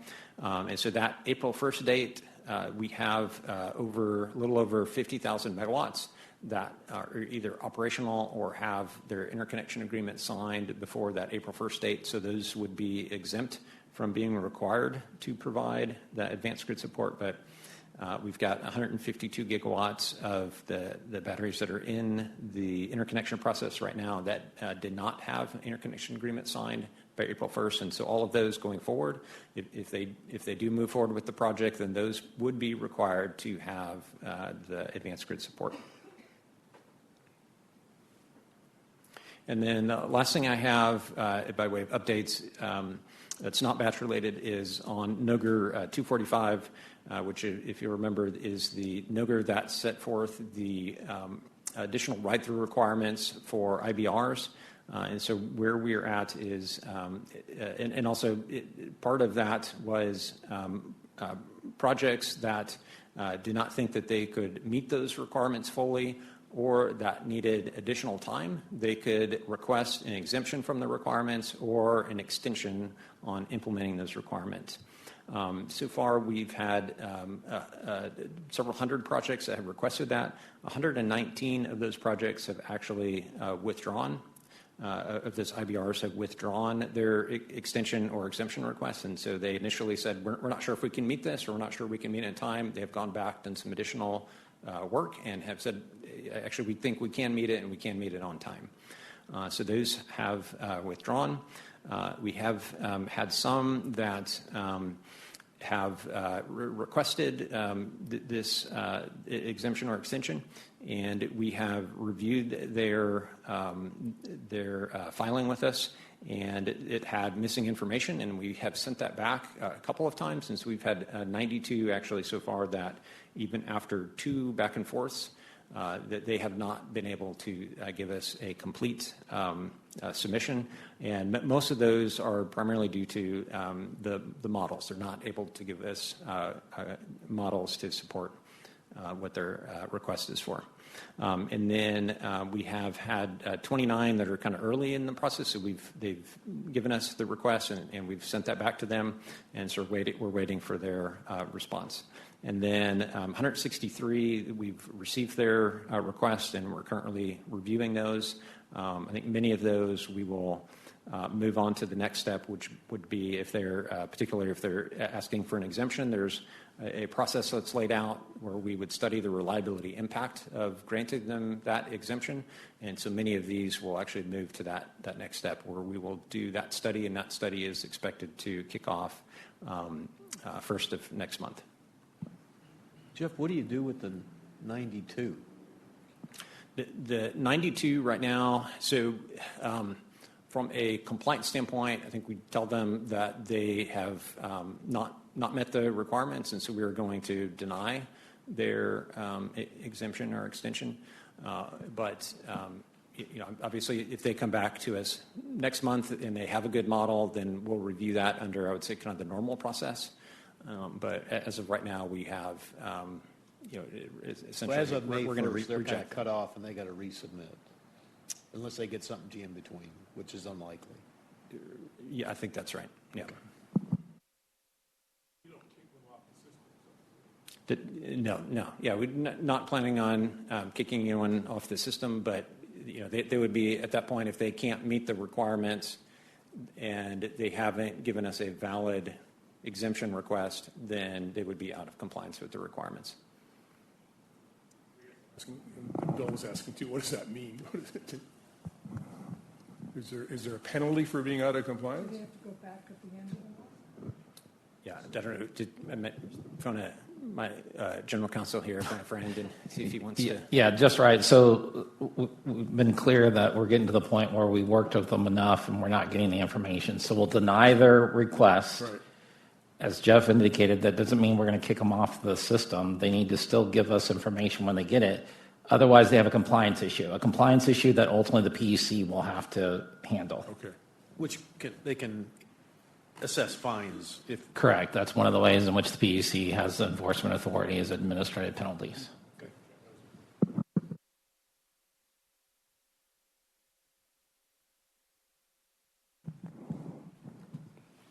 Right. Any other questions before I move to batch update? All right, we're going to move to agenda item 9.1, the batch study update. All right, so a lot has happened since the February board meeting. I actually went back and looked at the presentation that I gave at the February board meeting. I don't know if you've ever looked at something you wrote like 10 or 20 years ago and can't believe how rudimentary it was and how much you've matured since then. But I had that feeling looking at the presentation. So a lot has happened, and I'm going to attempt to summarize it on one slide. I feel like that doesn't quite do justice to everything that has happened, but we'll try. We've had a total of 7 workshops, six of them since the February board meeting, and just have a lot of good discussion with stakeholders, and I do say that it was good. I think we've gotten a lot of good feedback from stakeholders and have made a lot of progress. We submitted after having these discussions, we worked on the revision request and submitted on March 4th Picker 145 and NPR 1325, which lay out the batch 0 study process. And I've got another slide that tells a little bit more details about what's in those revision requests. And so I'll go through that in a minute. Since we submitted those, we've had over 40 sets of stakeholder comments filed on Picker 145. A lot of the comments are around the issues of eligibility criteria, so which large loads should be included in batch 0, what are the financial commitment requirements, and on the study process. I would say that the bulk of the comments are around those 3 items. We, based on the feedback that we've gotten, we have submitted additional language revisions on March 17th and again on April 4th. And then just last week, we submitted another set of language revisions around the controllable load resources. I'll talk about that a little bit more in a minute. But we initially submitted or presented draft language on the controllable load resources on April 9th at the workshop that we had on that day. And then on the last Friday, we submitted the language formally for stakeholder consideration. And then more recently, we filed a memo and gave a presentation to the Commission last week on some key issues that, as we were having these discussions with stakeholders, certain key issues that were sort of bubbling to the top that were a little bit more policy nature questions. And so we went to the Commission last Friday, and Commission gave us some good feedback. And so we're taking that and incorporating that into some additional language revisions that we will present to stakeholders. So just a lot of good progress with stakeholders here. So on Picker 145 itself, what does it do? What if you look at I think it's 40-something pages right now, what is in all of that? It's essentially these 5 things. So the first is that inclusion criteria. So again, batch 0 is this transitional batch study that will move projects that are in the interconnection process today. And it's not all of the interconnection projects. Again, there's 400-something gigawatts that are in the process today at some point. But it is those projects that are closer to completing that process. Those are the ones that we want to include in batch 0. And so Picker 145 lays out what are the eligibility criteria for loads to qualify to be included in batch 0. And then it describes the study itself. What is this study that is going to allocate? It's going to study the reliability impact of each of those loads that are included, and how are we going to allocate the megawatts to those loads? And so that's laid out in the study process. And then at the end of the study, there is a commitment window in which the developers will need to decide, based on the results of that study, if they want to move forward with their project. And they're going to have to meet certain commitment requirements. And then based on the loads, under the 4th thing here, based on the loads that have committed, then we will refine the transmission plan that came out. So the study was going to look at what transmission is needed to serve these loads. But based on the loads that actually commit, then we will refine that transmission plan to make sure that we're right-sizing that transmission plan for the loads that have committed. And then finally, we will take that transmission plan and we will process it on an expedited manner through the regional planning group process. And the idea there is that, normally, so you had Christie earlier where she presented the ERCOT independent review of a couple of those transmission projects that have gone through the process.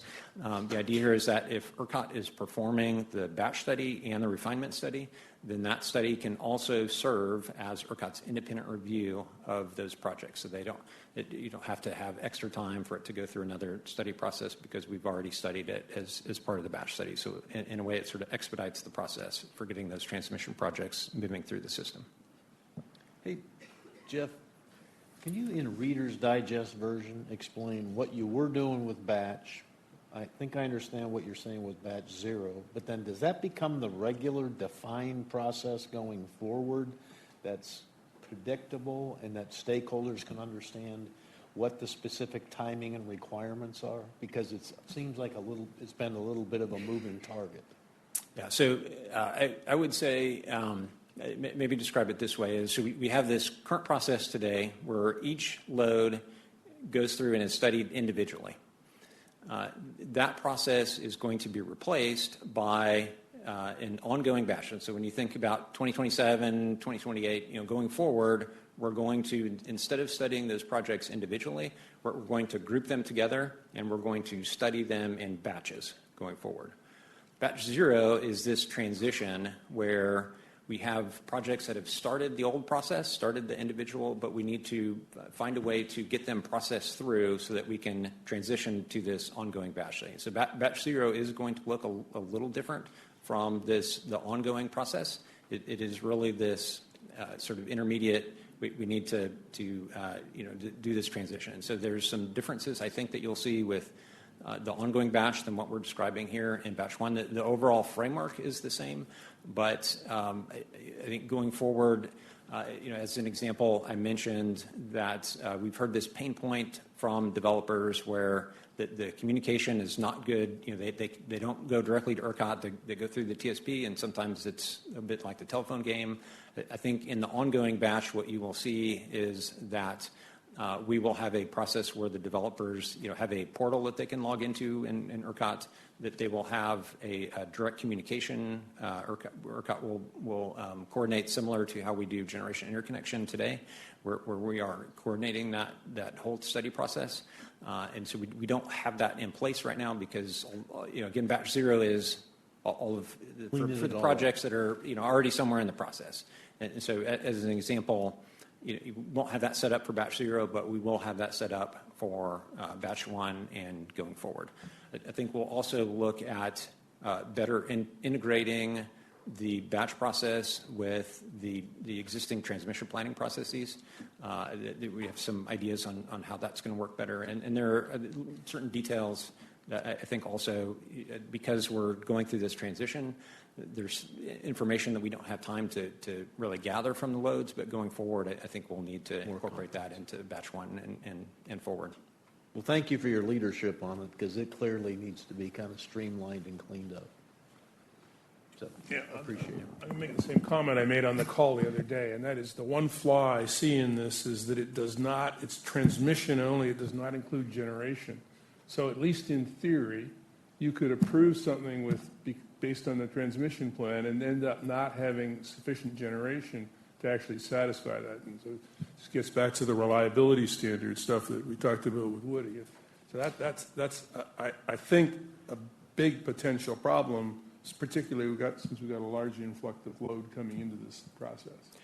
Yeah, John, and I jumped ahead to the last slide, but I think you're right in the sense that the batch study in the current large load interconnection process, it is designed really to look at transmission only. What is the transmission needed to serve this load? We still need generation to serve the load, but that's really outside of that interconnection study process that is more, again, that reliability assessment that Christie talked about. I think that is the mechanism, that's the type of analysis that we'll be using to address that part of the equation. I understand, but I think it would not be unreasonable to expect that these loads are going to expect that when they get connected to transmission, that they're actually going to have something to actually ship the electrons to them.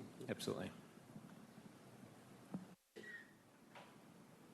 Jeff, could you explain, following up on that a little bit, how the reliability study will work with the batch study? Yeah, so Reliability assessment. Yeah, so in a lot of ways they are separate because transmission analysis, I think inherently you have to make generation assumptions for that. And so typically when we do any transmission analysis, whether it's for an RPG project or you're looking at what is the reliability impact of this large load connecting to this local transmission system, you're not looking at that from a resource adequacy perspective, but more what's the capability of the wires to get the power to this load. But we recognize that we also need to analyze that resource adequacy component of that. And so that's where the resource adequacy study comes in. And if you look at, I'll jump back ahead here. So if you look at what that process that Christie laid out, what it is doing is when we do that assessment later this year, we're going to get the results back. And then as on the schedule now, it's October to December. That may slip based on the update to the forecast. But it is based on those results, are there actions that need to be taken to address that part of that? And that's where we would work with the commission on any type of, if the results don't look favorable, then is there anything that we need to do? And I was just going to add to Jeff's response. It really is kind of two independent inputs that have to be looked at and evaluated with two different process tracks that follow from each of them. So the interconnection study process is going to tell you the transmission system that needs to be built to serve expected load. The reliability assessment is going to evaluate whether resource adequacy concerns exist at varying points in time over a future period. The two of them can be looked at side by side, and then the path on the reliability assessment would be, okay, what kind of market incentives or other actions are needed in order to deal with the resource adequacy question. This one is clearly just looking at what are the transmission system investments that need to be made to be able to connect all of this load and serve all this load. So it really is almost two completely independent studies that have common study elements, like the amount of load that's expected to come, the underlying transmission system that's there to serve it. Those underlying assumptions are on both studies, but they are really two independent actions. I have a follow-on question. I can understand that historically these have been two paths, two planning paths, and we're keeping with that historical norm. I'm fine with that, but what I'm trying to understand from Jeff or someone in the audience is at the end of batch zero, when we're done contemplating the transmission needs for batch zero, we exit batch zero, and there's not enough resource adequacy. What happens at that point? What is contemplated or envisioned at the end of batch zero? So at the end of batch zero, the assumptions that go into batch zero are going to be similar assumptions that go into the reliability assessment. So the load numbers are that common element. So then if the reliability assessment shows a resource gap in the future, then what happens at the end of batch zero and at the end of the batch study is that a transmission plan to develop transmission to serve the load is executed. And then a market design adjustment is made to ensure that adequate resources get developed to serve that load. So I can understand that. However, at the end of batch zero, maybe 75% of the resource adequacy is there and 25% is not. Is anyone contemplating who gets the resources available at that point in time? There's not really any allocation of supply resources. There's really only allocation of transmission resources. Resource adequacy doesn't get allocated. So that is not anything that the system operator can allocate. I understand, but that may be the reality of what we which would then lead to curtailment requirements. So when the system gets short, then you have to exercise the Senate Bill 6 curtailment provisions, and you need to reduce demand. That's done first on the data center, community, which is the first in that kind of sequence. And then if that's not adequate, then it moves on to other customer groups. Yeah, and keep in mind you're looking at 8,760 solutions in a year. Some of them will be just fine. So the 75-25 split you talked about may only apply to a few hours. The rest of the hours may be fine because there's plenty of wind, plenty of solar, no thermal outages. And so the reliability standard will then inform us how many of those hours are 75-25 situation. So that's how they fit together. Pablo, one other question on this split, pathway. If if a large load application comes with generation, wouldn't that give it some sort of priority in the batch zero process? But we're saying we're trying to keep generation, because reliability is separate. Isn't that something we would want to incentivize? It absolutely is, and that's something we are considering. I see that Jeff has pulled up a slide that addresses two different provisions. Well, this is one of them. There are two provisions we're looking at that would facilitate a large load's access to the transmission system. One of them is bringing its own generation, and another one is being a flexible resource in terms of how much demand it pulls. Jeff, do you want to explain this approach? Yeah. Maybe let's start here with the flexible load. So, again, when we talked to the developers back in January, we had individual meetings with them, and there was a lot of interest. It's not universal, it's not every developer, but there was a lot of interest in both of these concepts of a dispatchable load and a co-located bring your own generation construct. And so the idea on the dispatchable load is that if maybe the transmission system in this example here, in year one, they want to build 150 megawatts of load, but the transmission system can only reliably handle 100 megawatts of that.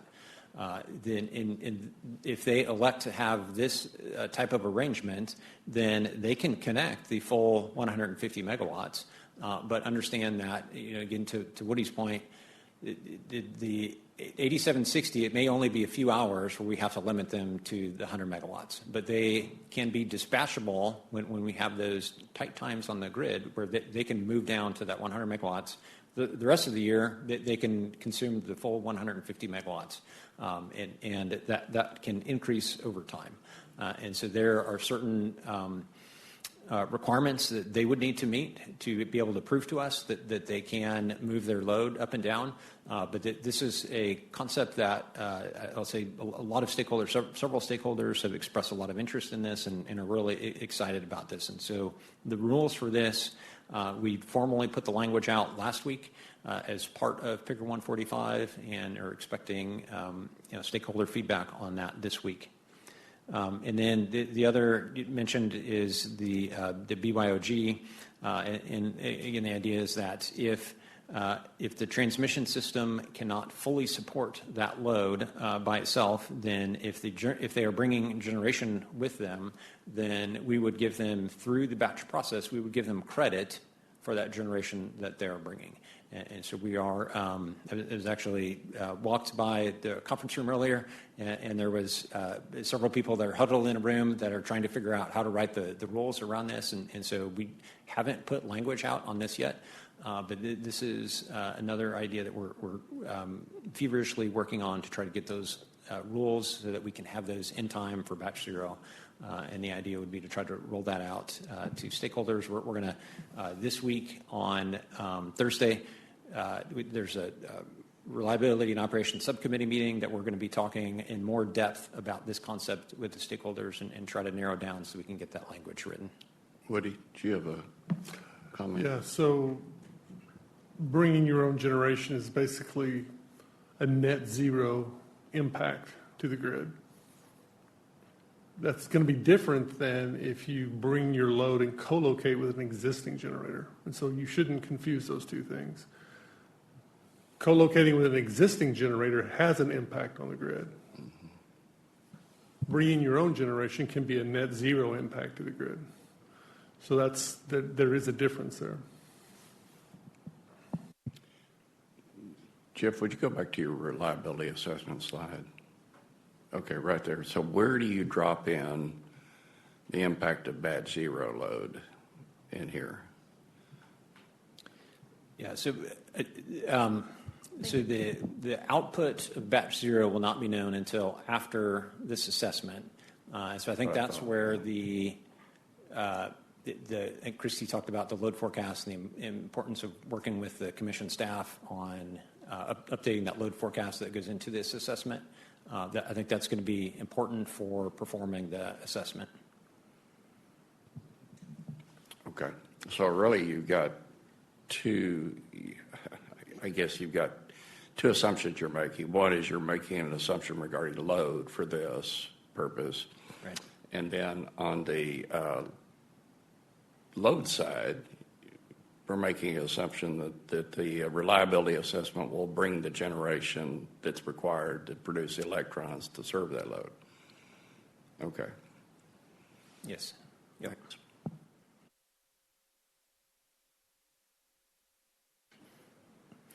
Yeah, and maybe just one other note on that is, or one other thought is, and I've heard this from a number of stakeholders, is that when batch zero, when we get to the end of batch zero in that study, the current process, there is this uncertainty because we've talked about it before, where you have this, the loads are having to go through restudies, and that produces risk for the developers.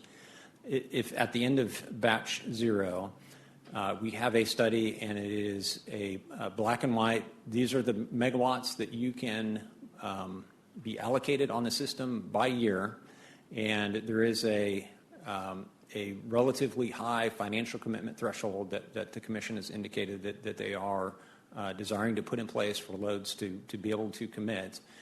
That is a very strong signal to generation in the market that this load is going to show up. And so I think we've heard from a number of stakeholders that is going to be an important signal for them to build the generation that's needed. But Jeff, we won't know that until after the first of the year.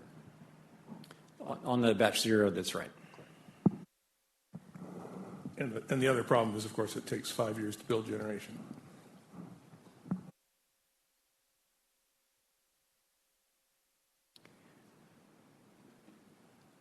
Okay, I have two slides on timeline. This one is focused on the batch zero timeline and where we're at with that. So we've been presenting a version of this slide since February. But this shows kind of where we have been with the workshops, and as Rebecca noted earlier, we have transitioned from kind of a workshop format to more the stakeholder format, which is where the voting bodies are for these revision requests. So specifically, it's PRS for NPR 1325 and ROS for PIGR 145. Both of those have special meetings this week, so Wednesday and Thursday we'll be meeting with those groups to walk through the revision requests. We walked through them last week. We're going to have more in-depth discussion this week, and then we are expecting the first week of May that both of those bodies will vote on the respective revision request, and then that will then take us to a special TAC meeting on the 13th to walk through both the revision requests, just provide the overview, have the discussion, and then get a vote by the February 20th TAC meeting, and that puts us at the June 1 board meeting for board endorsement. And then that would allow us to implement the batch zero starting in July. So that's batch zero, but as we mentioned, we're not stopping at batch zero. We have to implement the ongoing batch process, and we've had some conceptual discussions with stakeholders, but have not introduced any language yet. And so the idea there is that we would be publishing language soon after the batch zero revision request go to the board. And say our target is December board. We're internally talking about a stretch goal of getting those to the September board. That's a little bit TBD. And then for both CLR and BYOG, Both of these concepts, we've had a lot of stakeholders that have said, hey, what you're talking about for batch zero is great, but we also would like these other features, these other aspects, or other types of scenarios that we just don't have time to get that in place for batch zero. But long term, we think that there are a lot of good ideas, and so we're going to be working with stakeholders on enhancements to both the CLR and BYOG constructs for batch. And then I think this is my last slide. We already talked about the reliability standard assessment. Happy to answer any other questions for Jeff. Mr. Chairman, just real quick. Jeff, you've done a great job today answering everybody's questions, just like you've done basically this entire calendar year, answering questions from us at commission meetings. So you and your team need to continue to be commended for the amazing job you've done in getting us to this point. When this ends up being extremely successful, it's going to be in large part because of you and your contributions. So I want to say thank you.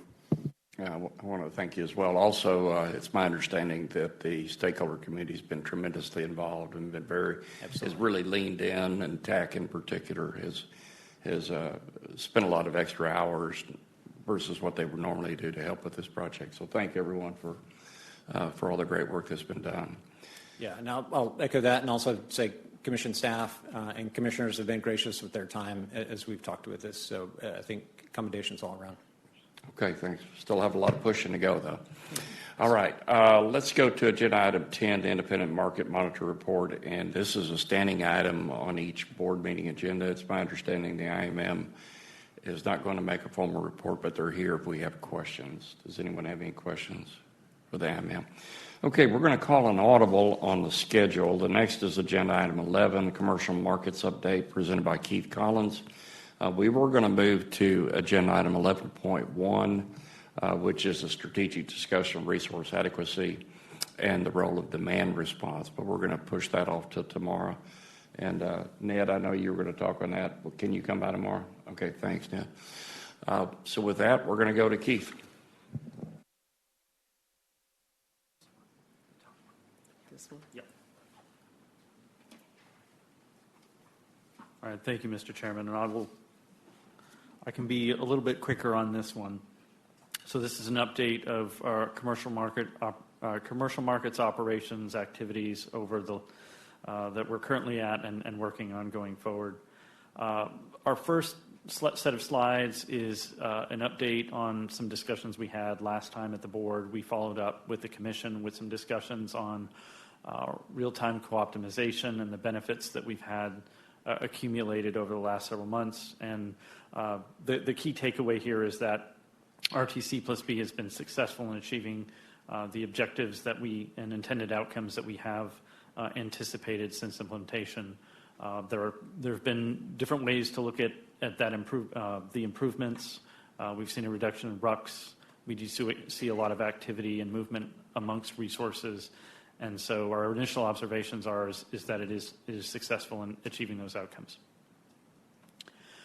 We do have an inventory of remaining outcomes, remaining items. These items have been successfully moved to various committees and working groups to address these follow-up items and issues. These are ultimately they're on the work for continuing forward. As you can see, there is a list of 11 items that we're going to continue to work on. And we'll be working and bringing these forward over the coming weeks and months. Rebecca did mention earlier, she talked about generation firming. The only other point that I would add here is that we are targeting, working with stakeholders to target the September board meeting to bring the NPR 1328 in front of the board. Just to highlight market credit conditions, there's a couple items I wanted to highlight. One is that we did successfully implement NPR 1277 in early March. There was a modification to our credit calculations and our counterparty exposure that makes it much more accurate, and again, that was successfully implemented. And we continue to work on our stress testing framework. We have hired a consultant to help essentially review our stress testing approach, and we look forward to working with him in the coming weeks and months and bring something in the board at some point, either in the fall or later this summer. And then finally, I just wanted to cover a couple points related to Winter Storm Fern. We did have an uptick in the amount of collateral that we did have during that period. This was to be anticipated given the way the formulas work. We have a forward-looking view of pricing. That pricing went up in advance of the winter storm, and as a result, we did have additional collateral, and we did have a lot of voluntary collateral as well. So in the end, it was very successful. We did have one default. It was a trade-only entity, but there were no losses as a result of that default. And so the next two charts just show the increase, a quick increase as a result of the event, and then a return towards normal conditions. And that was also true here in the discretionary collateral that we have in the blue and the light blue color, as well as the event occurred and then a tail off afterwards. So I'll pause there and see if there are any questions on this update. Keith, on the entity that defaulted, what is the implication to the entity? For them, they are essentially out of the market, and they will have to return. They would have to return potentially in the future if they were able to come up with the collateral requirements going forward. Correct. On the RUCs, you say we've reduced it, right? So we haven't run it in February. Do you have a way of assessing what kind of the net benefit of that is? I mean, that's a little harder to quantify in terms of what cost benefit, but I know one of the things that in the stakeholder process and in the market, it's a good sign that the fewer the RUCs, the more effective the market is working. And I think since the RTCB implementation, we've seen a drastic and dramatic shift downward in the volume of RUCs. It's not completely eliminated. We do see them, for instance, during the Fern event and during some of the solar ramp downs recently, but it is a drastically different RUC process since implementation of RTC plus B. Thank you. Yep. Okay, Keith, any more for you on this subject? That's it. Okay. Thank Any you. questions for Keith? Okay, with that, we're going to adjourn the general session, and we'll suspend not adjourn the general session. We will suspend general session for today. We will reconvene tomorrow at 10 a.m., and then the webcast will be concluded. When we come back tomorrow, we'll start with agenda item 11.1. So, Mr. Chairman? This meeting of the Public Utility Commission of Texas is adjourned. Thank you, Thomas. Good morning, everyone, to the reconvening of the April 20th, April 21st ERCOT Board of Directors. I'm Bill Flores and serve as board chair. This meeting is being webcast live to the public on ERCOT's website. I'd like to provide PUC Chairman Thomas Gleason the opportunity to reconvene the open meeting of the Public Utility Commission of Texas. Thank you, Mr. Chairman. This meeting of the Public Utility Commission of Texas will come to order to consider matters that have been duly posted with the Secretary of State for April 21st, 2026. Okay. Thank you, Chairman Gleason. We're going to restart where we left off yesterday with agenda item 11.1. Well, first of all, let me say this. The antitrust admonition and the security map are included with the posted meeting materials. I assume that everyone has those in front of them. So now we'll restart with where we were yesterday, where we left off with agenda item 11.1, the strategic discussion on resource adequacy and the role of demand response. Keith is going to be presenting that to us, and then we have public comments later on as part of that conversation. Keith. Thank you, Mr. Chairman, and thank you for the opportunity to present this morning. I think this is a strategic discussion, and I think having sufficient time to go through these points is going to be helpful. So I do want to start off by saying that the idea is to have a strategic discussion about the resource adequacy challenges. I know these are things that have come up over the last couple days in some of the discussions, and pull it together from a market design perspective, and then the focus will be on demand response.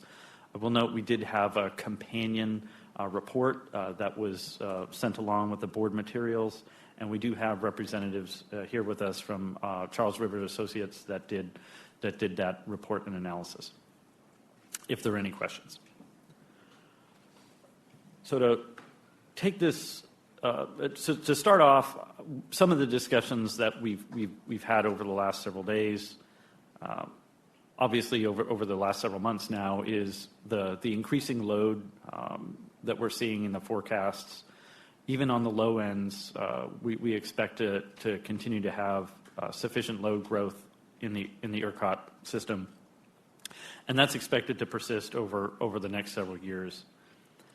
The second point is we've also talked about supply chains. This actually came up at yesterday's TNS discussion in terms of some of the limitations on being able to acquire different technologies, particularly on the gas side, in terms of turbines and the limitations of being able to add at least that technology to the supply mix in the long term, and ultimately it's that 4 to 5 years period rather than in the 1, 2, 3, 4 year period. So there's a period where things are likely to have more supply options and a period where there's less. And that's been something that we've been discussing over the last several months and again at the TNS yesterday.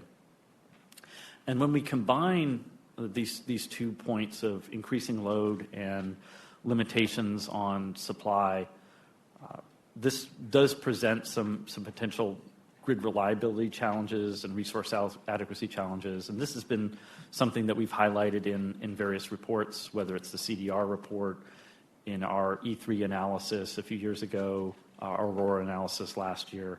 So again, these are things that we see coming and to anticipate, but it really sets a lot of the strategic challenges and items that we're going to discuss this morning and how we address this, or how we might address this. So when we think of the long term, really the idea is to promote effective and efficient long-term solutions to help promote that reliability. And using, and in the slide, I sort of highlight two points. One is enabling the transmission system to allow for that growth both on the load side and the supply side. So there's a lot of discussion on the 765 kV expansion to allow that backbone to do that. And then on the market side, we've talked about, and on the resource side, we've talked about incentivizing a balanced portfolio. And NPR 1310 in particular is a good example of how we're promoting a solution that in our mind helps to do that. And again, this is a good long-term solution. And we look at it as a long-term solution, particularly because of those limitations where even in the event that we can design it, develop it, implement it, provide signals, it's still going to take a few years for those signals to result in meaningful additions on the system, and that has to do a lot with those limitations that we talked about just a few moments ago. But there are potential short-term solutions or mid to short-term solutions, and one of those is demand response that can help bridge that gap between the shorter-term period and the longer-term period. And there's a few things that we think we can do to help do that, and a lot of this is, some of this is underway, some of this is potentially underway. So the first one is we have some existing programs, our ERS, Emergency Response Service.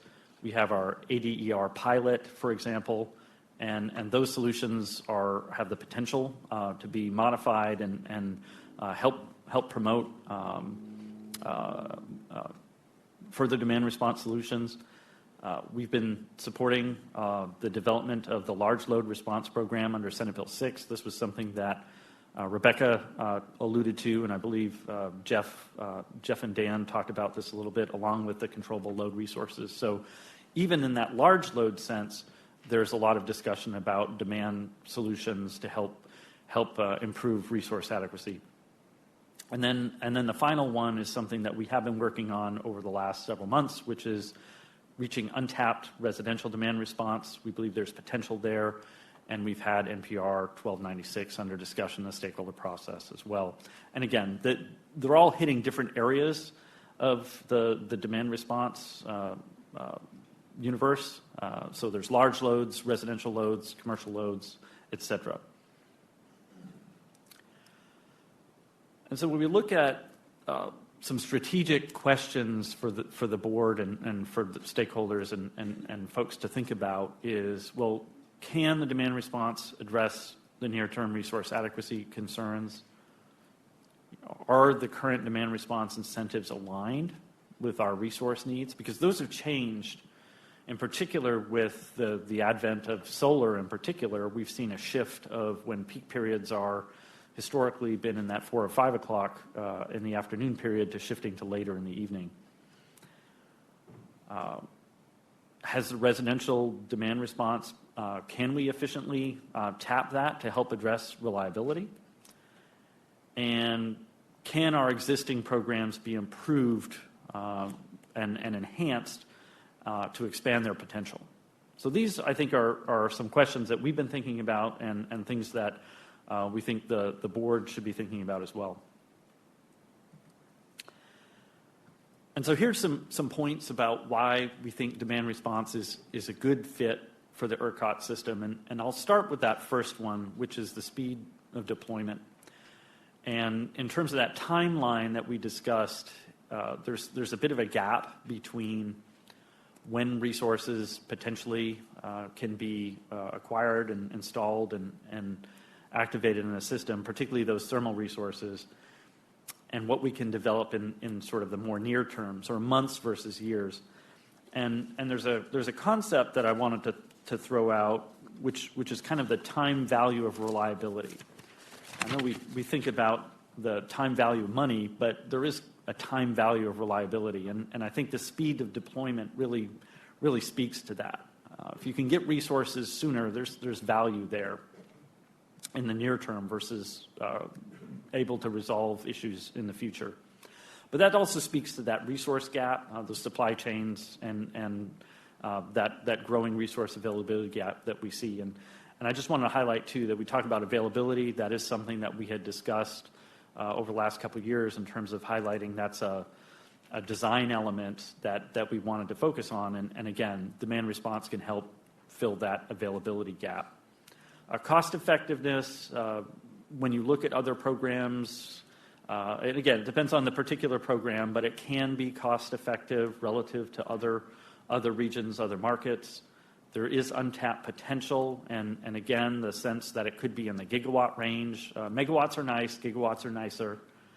And ultimately, there's a lot of new enabling technologies, whether it's smart thermostats, and obviously we've seen a lot more with home batteries, particularly in our ADR program, and new technologies and new business models that have grown around that. So we think that there's a lot of potential, and that demand response can be a good fit for ERCOT in the system.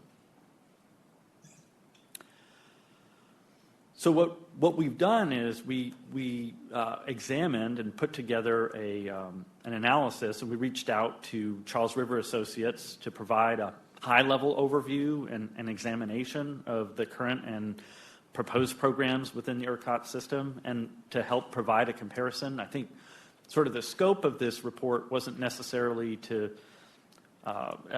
we looked at it as a good strategic document, something that the board can look at as an overview, but there could be some drill down going forward in terms of, is there a particular analysis we need to do going forward? But for right now, I think it does a good job of focusing on the high level and painting the picture on where programs are, what are some of the challenges, and what are some of the potential recommendations for going forward. So that's where I'll jump into some of the challenges that were identified in the report, the Charles River Associates report. They did highlight the same scarcity challenge as demand is growing and as generation resources are potentially outpaced by that demand increase. They did identify, they did talk about 4CP. It's a transmission cost allocation method, but that method historically aligned with the peak periods of the day and the peak periods of the year. But now what we're seeing is obviously winter being a period where loads tend to be high, if growing, and if not reaching levels close to the summer peaks. But also during the day in the summer periods, we're seeing, as I noted earlier, a shift towards those evening hours as opposed to the midday hours where historically we've had both 4CP and peak loads. There are retail demand response programs today. They do exist. The report did note they are not integrated necessarily with the ERCOT system and how we operate. There's the ERS program. One of the things that they noted and we had highlighted to the board back in the fall is that we've seen a large growing instance of highly price-sensitive resources. These are primarily cryptocurrency mining resources, and they're driving down our ERS clearing prices to potentially inefficiently low levels, and that has the potential of driving out other resources that would not have been in the program but for the ERS payments. And then finally, we have our aggregated distributed energy resource pilot, and that has effectively broadened the level of allowing these distribution-connected resources to be and engage directly in the markets. But there are some potential opportunities and technical and participation challenges that could be overcome to increase, widen the participation in those programs. So then that gets to the takeaways from the report. The first one is consistent with what we were just talking about as demand response offering a near-term solution as opposed to some of these longer-term solutions that we've been discussing. There is we can improve alignment of the retail programs to help improve the needs of the system. They did identify that the residential demand response program can fill a gap that exists by targeting demand response during these net load periods and doing that across the year, and that's something that is presently not included in some of these programs. And then ultimately, when you look at some of the compensation levels, it can be roughly comparable to some of the other programs. For instance, the California ISO does have a retail demand response program that is roughly similar. I think, again, it's a capacity program and it's not an energy program, but I think most folks would agree that having an energy program based on actual performance is preferred relative to a capacity product. And then finally, they did talk about ERS and the need to address the inefficient low pricing through potential limitations on resource participation and focusing on resources that self-deploy. Which brings me to ERCOT conclusions and things that we see is important with respect to demand response. We think that it could be a critical reliability bridge solution as this load growth is occurring and as we anticipate generation, particularly that thermal generation development in years that are beyond 2030. The current demand response tends to be misaligned with the system needs. Again, the time of year, time of day. Existing programs like ERS and our ADR can be enhanced to improve efficiencies and effectiveness. And that includes the pricing of the ERS and enhancing ADR to better target congestion and codify the program from a pilot and a protocol program specifically. And then also to target demand response, residential demand response to help fill a gap. So those are the conclusions that we've taken away from both the analysis and our view of the potential for demand response and the programs in our system.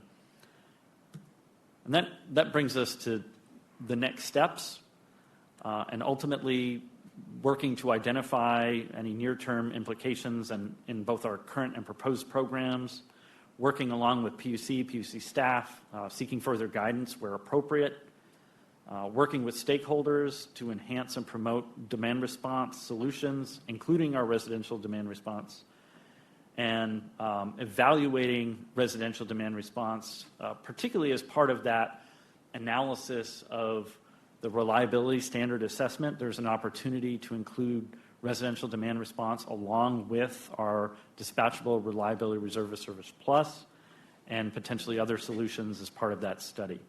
So those are our next steps, and that takes me to the end of my presentation. I'll be happy to answer any questions that you may have. Thank you, Keith. Any questions for Keith? Hey, Keith, Bill? is this so you said this is a reliability bridge. Mm-hmm. So is this viewed as a short-term program, a pilot program, a long-term program? I mean, how would you describe that? I think the idea is that we can use it long-term as well.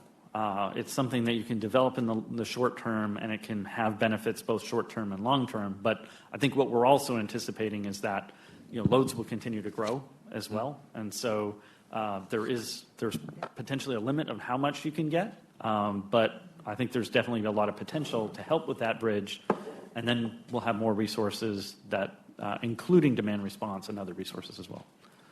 And what's the perspective of others in terms of the pricing associated with this product? So with regards to the residential demand response program, I think there's some of the view that we may hear in a moment too is that it should be integrated into the pricing. I think we've heard that, and we have modified the proposal to include a mechanism to help address some of the pricing concerns. And I think the second concern we've heard is that potentially it's too expensive. And what we have done is we've done a cost comparison. Part of it was covered in the report from the Charles River Associates. And I think the more we evaluate the level and the cost, it is not that inconsistent. It's kind of in the middle is maybe the best way to say it compared to what other regions and other programs. It's a little hard to do a comparison because a lot of the other programs that exist in other regions tend to be capacity. Yeah. But again, I think there are, when you look at the mechanisms and the capacity, there are a capacity payment, and sometimes they have a capacity. There's a clawback potentially, right? So then it's well, how much are you actually paying them? Because you may pay them, they perform or not perform, and then there's a clawback. So it's hard to sort of say that it's a complete apple to apple, but it's definitely fruit.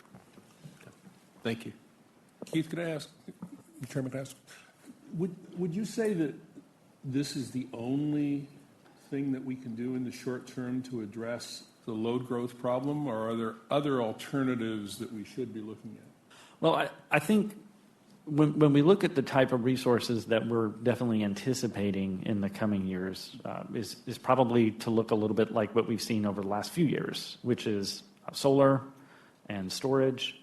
And I think that there's obviously some changes for incentives for the solar, the tax credit changes, the firming changes that we talked about yesterday.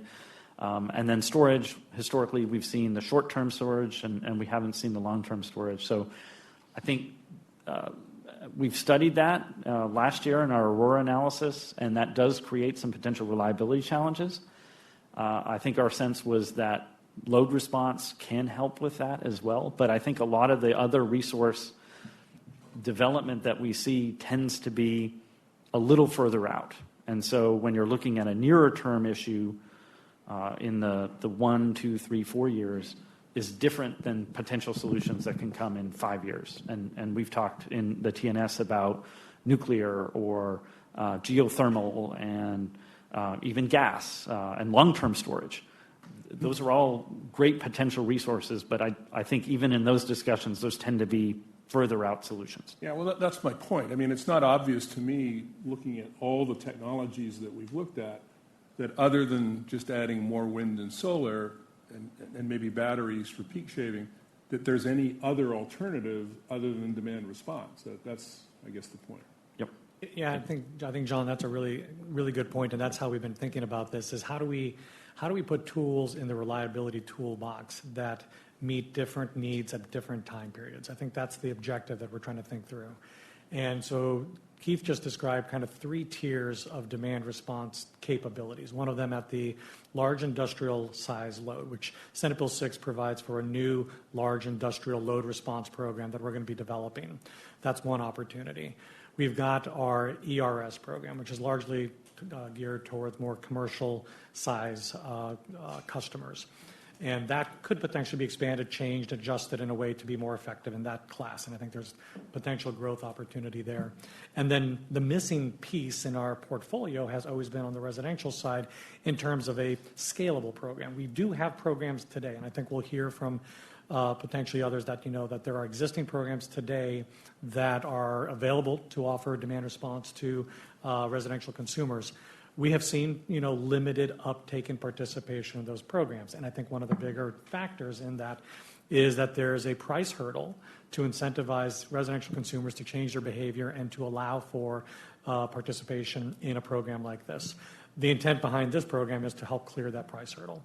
Well, and I would add to that as an Austin Energy customer, it's completely opaque to me as a consumer, even a consumer who wants to participate in demand response. It's completely opaque to me what I need to be doing at what times of the day. And Austin Energy's program, I think, is particularly weak in this regard. Yeah, so there's an opportunity here to have hopefully a clear understanding of what that value proposition is. It is higher than perhaps a traditional market signal, but the traditional market signal is intended to develop long-term infrastructure. As Keith just pointed out, at the earliest we're looking at is across a 5-year plus horizon to be able to see that manifest itself. So what do we do over the next 5 years? So we want to try to put things in the toolbox to deal with that next 5-year period, and ideally, have options that then can be leveraged in the most cost-effective way possible to deliver that kind of reliability. And I think there's no perfect solution. The point I'm trying to make is that we need to do what Bandera has done in terms of giving consumers visibility into what they're using, when they're using it, and being able to make intelligent choices, as opposed to the current system, which, as I said, is completely opaque. Yeah. But in the meantime, what are our options? To your point, you're waiting to develop new resources, which have a long lead time. So what are the practical options that we have to provide tools to maintain reliability? Demand response seems to be one of them. In the longer term, perhaps as we work on market design and having the right incentives in place, maybe that changes with the advent of additional capacity on the system, whether that be through the market or through data centers. But we're really in a bind, it seems, in the near term in terms of resources that we can control. And to that point, we want to make sure that whatever we do in the short term doesn't harm our long-term potential to develop a balanced resource set. And that's one of the features, I don't know if, Keith, you mentioned that fully, but that in the proposed RDR concept, the residential demand response, there would be a restoration of the price, the wholesale price, when it's used in order to not disincentivize traditional market investments based on scarcity conditions that are emerging. Which I think is really important. Right? I agree, absolutely. That's why I was asking, is it a pilot or is it, but so it'll evolve in terms of pricing. Yeah, it absolutely will. And in the short term, it's intended to be designed in a way that would not harm wholesale price signals to help send the right message around what's going on with grid scarcity. Sorry, Keith, in terms of the basket of things that we can do here in short term, also in the report, there's some mention of the ADER pilot. Correct. But there are constraints or technical issues. Can you provide us a little bit more color on that, and also a little bit of a sense of scale here, because the demand response, I think we all have an idea that has potential for relatively large scale, but with the ADER, how much scale potential do we have, and do we have a sense for both? I think the ADER is, as an example, we were in the tens of megawatts just a year or two ago. We're now capping it at. There's a cap in there, but it's like 100, right? So you've gone from tens to hundreds, and the potential is pretty high. Potentially, there are some challenges we've seen. One issue that has been brought up, and something that we're thinking about is when those types of resources are deployed, it tends to be over a larger region. But when you have constraints, you could have resources that are on, the high side and the low side of the constraint, and you're deploying both at the same time. So having a more targeted approach to dealing and managing congestion with these resources is an example of something that could be done to improve the performance of that. And then as it does sit today, the ADR is primarily a residential battery storage program when you look at the types of resources that have participated.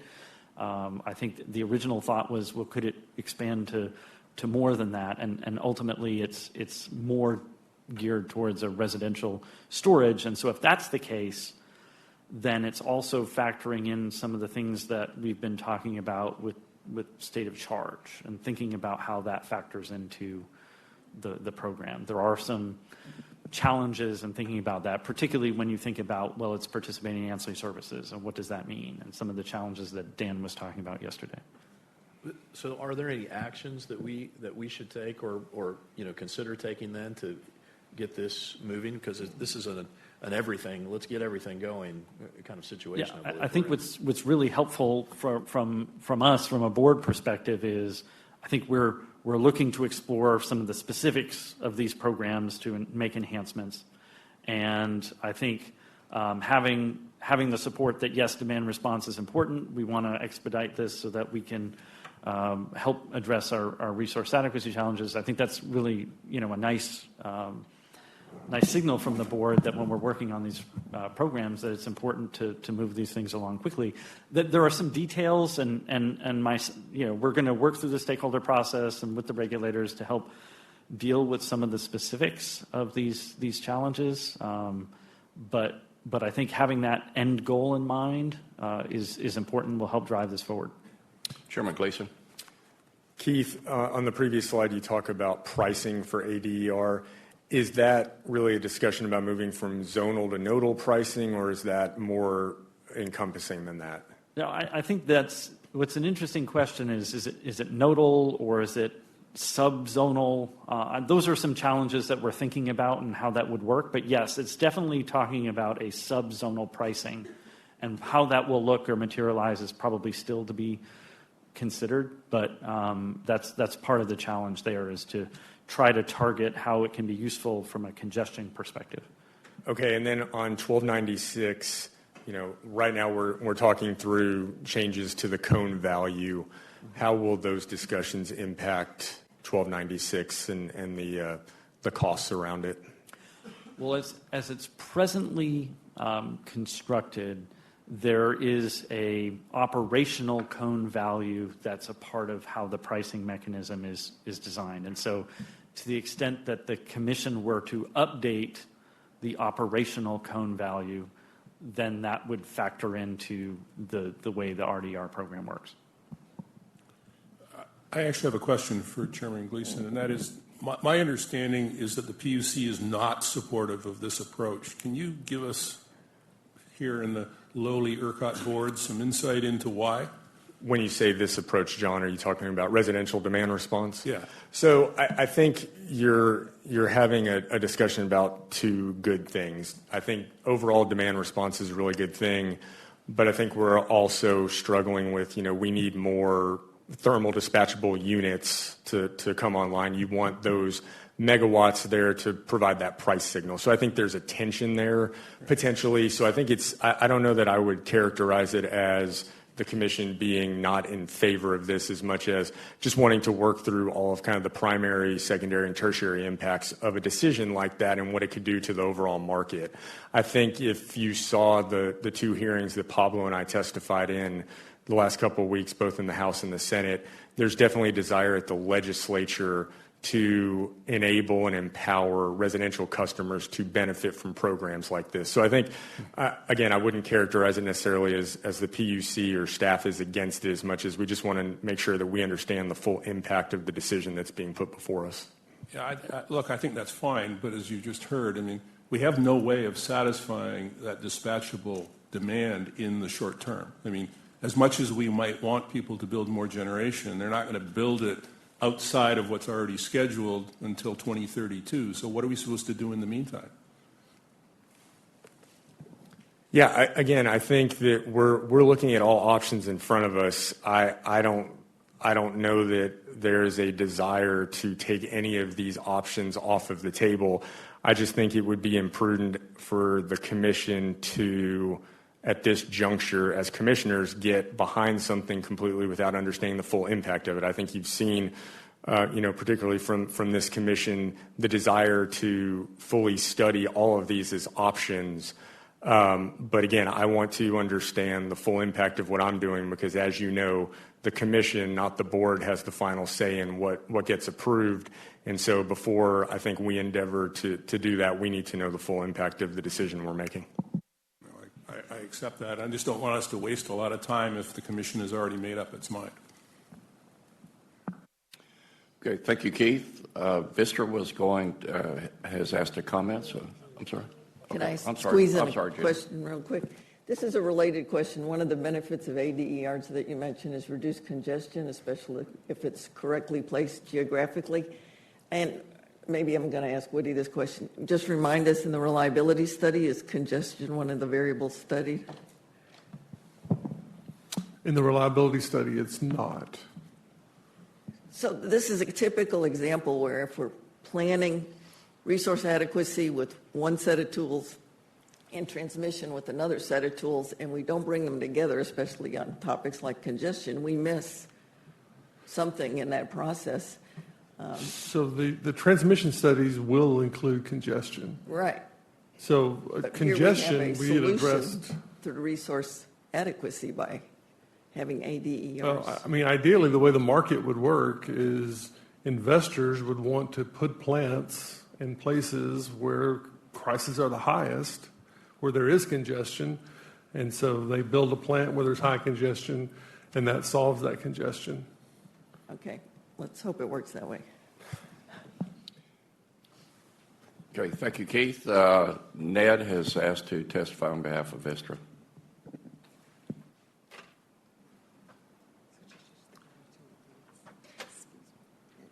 Okay. All right, good morning, everyone.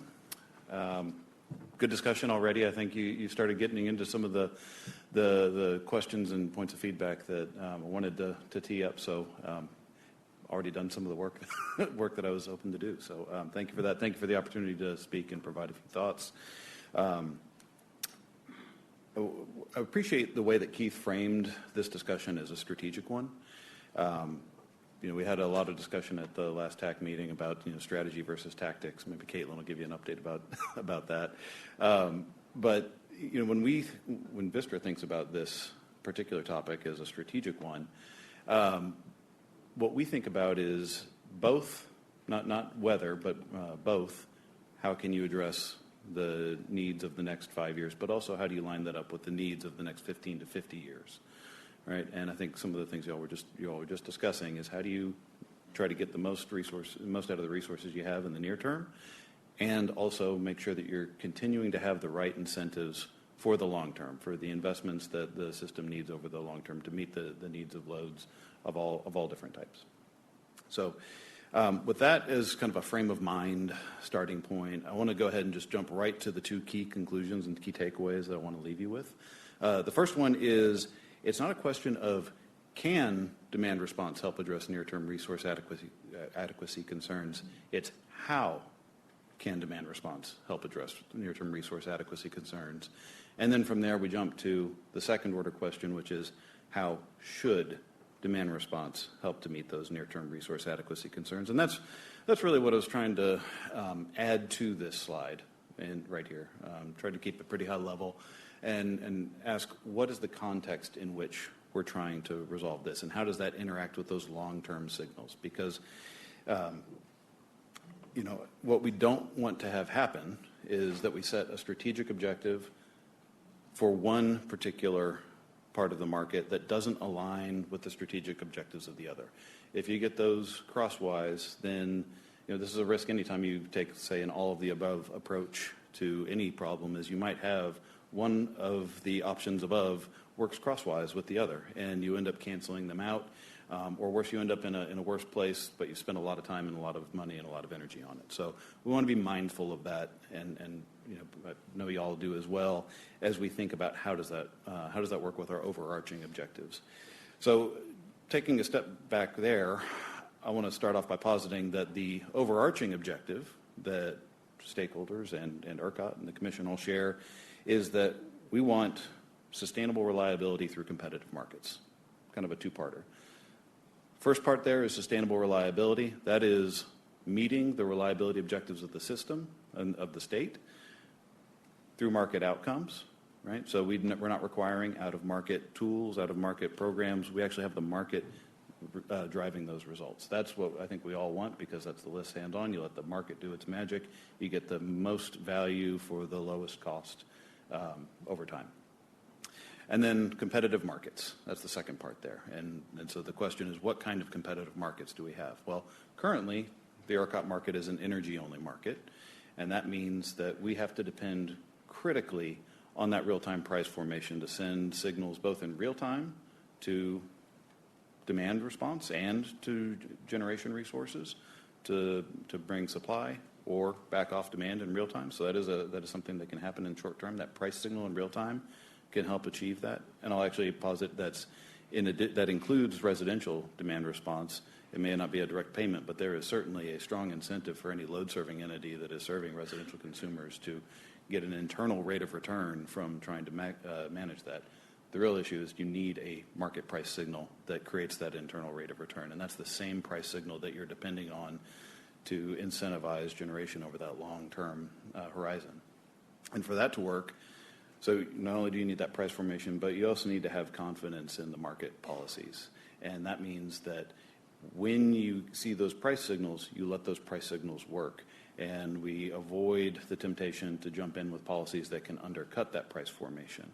And that's part of what I think the larger concern has been that stakeholders have had. I don't want to speak for all stakeholders, but I'll at least speak for myself, is in particular to the RDR, the Residential Demand Response Program. It is targeted specifically at net peak load hours, which are the time periods where in a renewables heavy system you tend to see the most price formation. And that's what creates those long-term price signals, and that's the concern that we've had. I do want to recognize and appreciate, as Keith said, ERCOT has put forward some modifications to that proposal to try to address that through the reliability deployment price adder. I will say in what we've reviewed of that approach, it's not exactly one for one. You can get the market distortive impacts in certain hours that may not be covered by the RDPA treatment. So it's a little scattershot, and you get only partial coverage, and you still get some distortive effects. And that's the concern that we still have. We're really happy to continue talking about that with ERCOT and try to find a better way forward. Because, like I said, our position is not can demand response help meet those near-term challenges. It's how can we do that, and how should we do that? So I know we've already had a little bit of discussion on this. I'll just observe a couple items. One is the perception of untapped demand response is the same that you have as the perception of untapped investment in generation resources. It's actually been somewhat uncanny in some of the discussions we've had, where you could almost take demand response and dispatchable generation and swap those terms out, and you would be having the same exact conversation. It all comes down to what are the market structure, the market price signals we're sending, and the incentives that we're setting. That rhetorical symmetry reflects the market symmetry, right? We know that there's a potential there, but the market signal isn't quite there. So, like I said, in an energy-only market, we have to rely on that real-time energy price. That's what's going to send the economic signals for demand response and for entry and exit from resources. In an energy-only market, there's no safety net. As Keith acknowledged, and as you'll see in the Charles Rivers Associates report, the vast majority of revenues for demand response in the other markets that we're being compared to, they all have capacity markets, and that's where the vast majority of that value comes from. That's not a luxury that we have currently in the ERCOT market. And so it's a critical first-order condition that we need to be keeping in mind as we think about how do we integrate demand response into the ERCOT market since we don't have that same dynamic. The other piece that I think is important to note is that many loads can be flexible, but they don't always want to be flexible. And there is a difference in what you get from demand response versus resources, in that you can go to demand response and utilize that, and that can help a lot, but customers can get tired of that. I know that from personal experience. I'm also an Austin Energy customer, and I know that there have been plenty of times where I or my wife have gone and overridden it on the thermostat, because even a few degrees can sometimes be very very impactful. Particularly when we had a young child who was trying to get to nap. There are certain constraints that override that price signal for residential consumers. So, going down the slide a little bit. I already answered the first one. Can demand response address the near-term resource adequacy concerns? Yes. Question's how. Not if, but how. Are the current residential demand response incentives aligned with system needs? I actually think right now the answer is yes, because we have a lot of, the last few years have been relatively abundant in terms of resources, low in terms of load. So the price signal hasn't quite been there. Same exact issue that we've talked about from a resource adequacy investment standpoint. Can residential demand response be efficiently tapped? I think the answer is yes, with certain limits. Consider how much you actually are going to depend on that. And I think it's important to note there, for the load growth that we have coming, Senate Bill 6 has already given us a lot of the load flexibility tools that we need to address that directly from the sources of that load growth. And importantly, in the statute, it addresses the price formation concern. So there's a kind of a neatly packaged combination of factors there. And can existing demand response programs be improved? I think possibly. That's what we're having the discussion about. And the important thing is, how do you do that in keeping with the market structure that we have? So the only other item that I can think of off the top of my head that I just want to address from some of the conversation that y'all were having is, supply chain and what other sources of support there are for the load growth in the near term.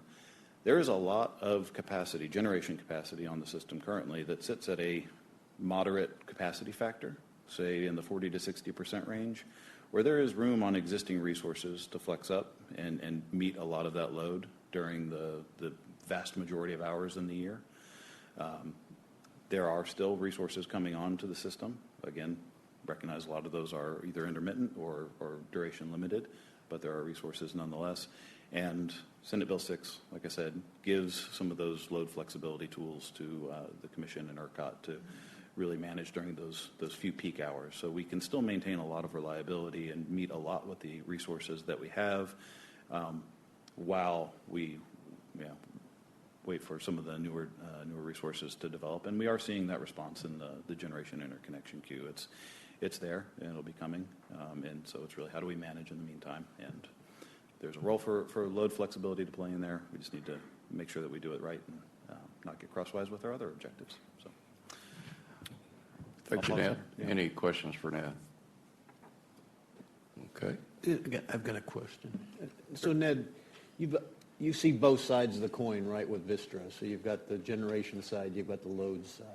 And what Keith kind of put up there as the current straw man in terms of how we look at this. What would you propose, kind of given your seat, that is handled differently here? Thank you for that question. So you're right. Yeah, Vistra does see both sides of the equation here. We are the largest generator in ERCOT, but we're also one of the largest retail electric providers. And so we serve loads. We're very mindful of costs and of we were actually we were the first retail electric provider to offer a flexible thermostat program. We've got virtual power plant offerings. We've been very active in that space. We were the first to introduce free nights and solar days and those kinds of products that help to align incentives.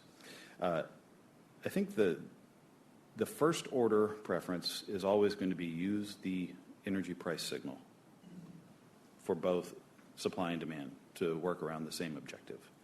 That's always going to be the cleanest way to go. If you have to go the route of having a separate program, it's critical that the amount of that, the quantity, the capacity that is being subsidized and utilized in those programs can be cleanly accounted for and adjusted in the market price. And you want to get as close as you can. It's never going to be perfect, but you want to get as close as you can. And that's been an issue that I think a lot of folks in the market have really been focused on for a long time, as more and more demand response programs have kind of cropped up over the years.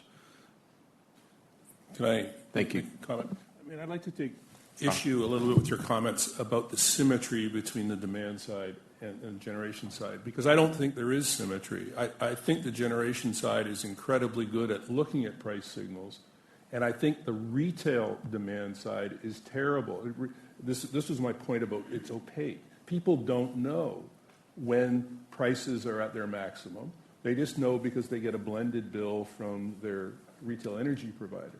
So there isn't that synergy today, or so that there isn't the right price signal coming to retail today. And what we're trying to do is figure out a way to get more of that into the retail consumer so that we do get a demand response system that works at the retail level. You keep mixing up industrial demand response, who I would acknowledge are pretty good at understanding what the price signal is telling them, with retail customers who are not good at all at understanding that, and the retailers in general aren't good at passing it through.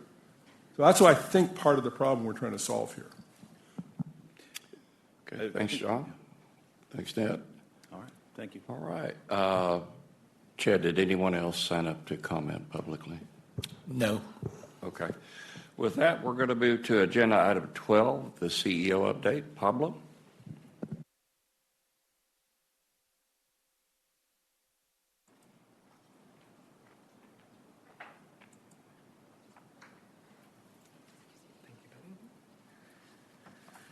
Good morning, and thank you, Chair Flores, fellow board members, and everybody for your interest in the important work we are doing in ERCOT. Today, I'm going to touch briefly on a couple of topics we've covered, so I'm not going to go into to the same degree of detail, but just want to try to set some context around the long-term load forecast and some of the perspectives on the information that we have at this point, where we're going with that. I want to talk a little bit about how this large load interconnection process has evolved and kind of what we see as the opportunity here ahead of us, and then cover a couple of operational and recognition items like I like to do each time we get the opportunity to get together. So beginning with the large load forecast, I guess I'd like to start by saying, 2026 is really an important transitional year in this load forecast. Last year was also to some degree a transitional year, but this year I think is the year we're going to actually finish that transition to a process and a standard that's going to help create some consistency in what we can expect from this load forecast going forward. This information, which you saw yesterday, breaks down the load forecast between the ERCOT econometric forecast and that which was submitted by the transmission service providers, which are the discrete amounts of load in the medium-sized category between 25 and 75 megawatts, and those that are over 75 megawatts. I want to unpack the green bars just a little bit to clarify what's in the ERCOT econometric load. What we have in there is our base economic growth that we expect over this time horizon. These are in the green bars that start at that 90 to 98 gig range, and they evolve to 111 over the 6-year period. We also have in there, beyond the base load, we've got electric vehicle adoption, expected photovoltaic rooftop solar adoption and the offset to load increases as a result of that. Expected crypto mining growth at existing facilities. So the existing facilities that are already operating, expected growth. And then the last is the potential ramp at existing large electronic loads. So that's why in 2026 you see this shaded section where it's a range of 90,500 megawatts up to 98,087 megawatts. Those are at operating data centers today that have the potential to ramp up based on their approval to energize and to add load at those sites. But it's shown as a shaded because there is not certainty as to when or if those loads will ramp up to those levels. So this is a range representing their potential to do so. And that range exists in all of the future numbers as well, where we have existing operating sites that they could increase their amounts. On the large load side, I wanted to provide a little bit of detail as to kind of what went into this, because I've got a lot of questions over the last couple of weeks in terms of, well, in the last model that we had when we had a total forecast of about 232 gigawatts, and we made some adjustments to that using historical development cycles. Questions as to, well, what went into that forecast that went into this one? What is the criteria difference? Why did it go up so much when there was a change in criteria? So the criteria that was established for inclusion in the large electronic or the large load component of the forecast, the load needed to meet one of three criteria in order to qualify. One, they had to either have posted a security in the amount of $100,000 per megawatt of contracted peak. So that's a fairly sizable hurdle that they would have to be able to clear. Or, and this is important, these are all ors, this is not and, so they have to meet one of these hurdles in order to be included. The second is that they have to have posted a financial security to the distribution or transmission service provider in an amount that was equal to their expected cost for equipment that had a lead time of at least 6 months and the services associated with interconnecting that large load. So if they met that criteria, that would allow for inclusion in this forecast. And then the third, if there wasn't one of the first two, the third that they could clear was a payment of a contribution in native construction, obviously often called kayak, in an amount that's equal to the distribution service providers or the transmission service providers' expected cost to interconnect that large load customer that are directly attributable to that large load customer. And so that could include the development of new transmission lines that would be required to serve that facility. It could be any updates to the existing transmission network specifically to connect that customer, or any system upgrade cost that would be directly associated with that customer. So one of those three criteria had to be met for it to be included into the forecast. And so just wanted to help unpack that a little bit, because there's been a lot of discussions on how did we get from one set of numbers, which was somewhat constrained compared to this one in such a short period of time, and that the reason is the criteria really changed from the last one to this one. This forecast, I think, should be considered preliminary at this point. As discussed in the PUC open meeting last Friday, there is clearly a need to be able to change and adjust this to reflect what is a higher likely reality on what will connect into the ERCOT grid. And as we've talked about before, this load forecast number is such a critical number in total because it represents the key piece of information in our transmission planning processes, in our reliability study work, in our reliability reporting to NERC, in the way that we set the potential for outages of generators and transmission operators in the future. It helps to set the budget for our organization. It is a core piece of information that is used in virtually all of our core processes. So we've got to figure out how to get this number right. There is a rulemaking underway today that is going to further clarify and establish large load interconnection standard requirements. That work will be done towards the end of this year. That will then be incorporated into requirements for 2027, which is why I described this year as a transition year, because we're still in this intermediate stage where we had a portion of the rulemaking completed associated with this, but not the full rulemaking completed. Once both pieces are done, then I think we're going to have a crisper and cleaner set of requirements that will help to drive what gets included into the forecast and then what drives all the subsequent transmission planning investment requirements. Pablo, I have a question for you. Yeah, please. Would it be fair to say that those three criteria are not necessarily all equal? Absolutely. First one is obviously pretty cut and dried. I mean, 100,000 times your megawatts is the prize. The other two seem to be fairly subjective, or could be thought of as subjective. Is that a fair, and therefore more difficult to actually quantify the real criteria associated with them? Yeah, I think there's definitely different degrees of difficulty in clearing each one of those. The price hurdle, which is the first one, is a high hurdle because if you're looking at a gigawatt site, you're looking at $100 million of security that would have to be posted to clear that hurdle. That's a significant financial requirement to be counted in a load forecast. Whereas working with a transmission service provider, you may find that for your project, there may not be a need for a lot of long lead time equipment to be ordered. So that second criteria criteria might be much easier for one project versus another one because there may be very little long lead time equipment to be ordered, so therefore the hurdle to clear that deposit requirement might be significantly different. And then kayak similarly, depending on the nature of the project and the transmission facility. So absolutely, they're very different kinds of criteria. The next slide just breaks this down a little bit further into the different types of loads that make up this overall. So the total is 243,000 megawatts. The balance is what's in the ERCOT econometric load.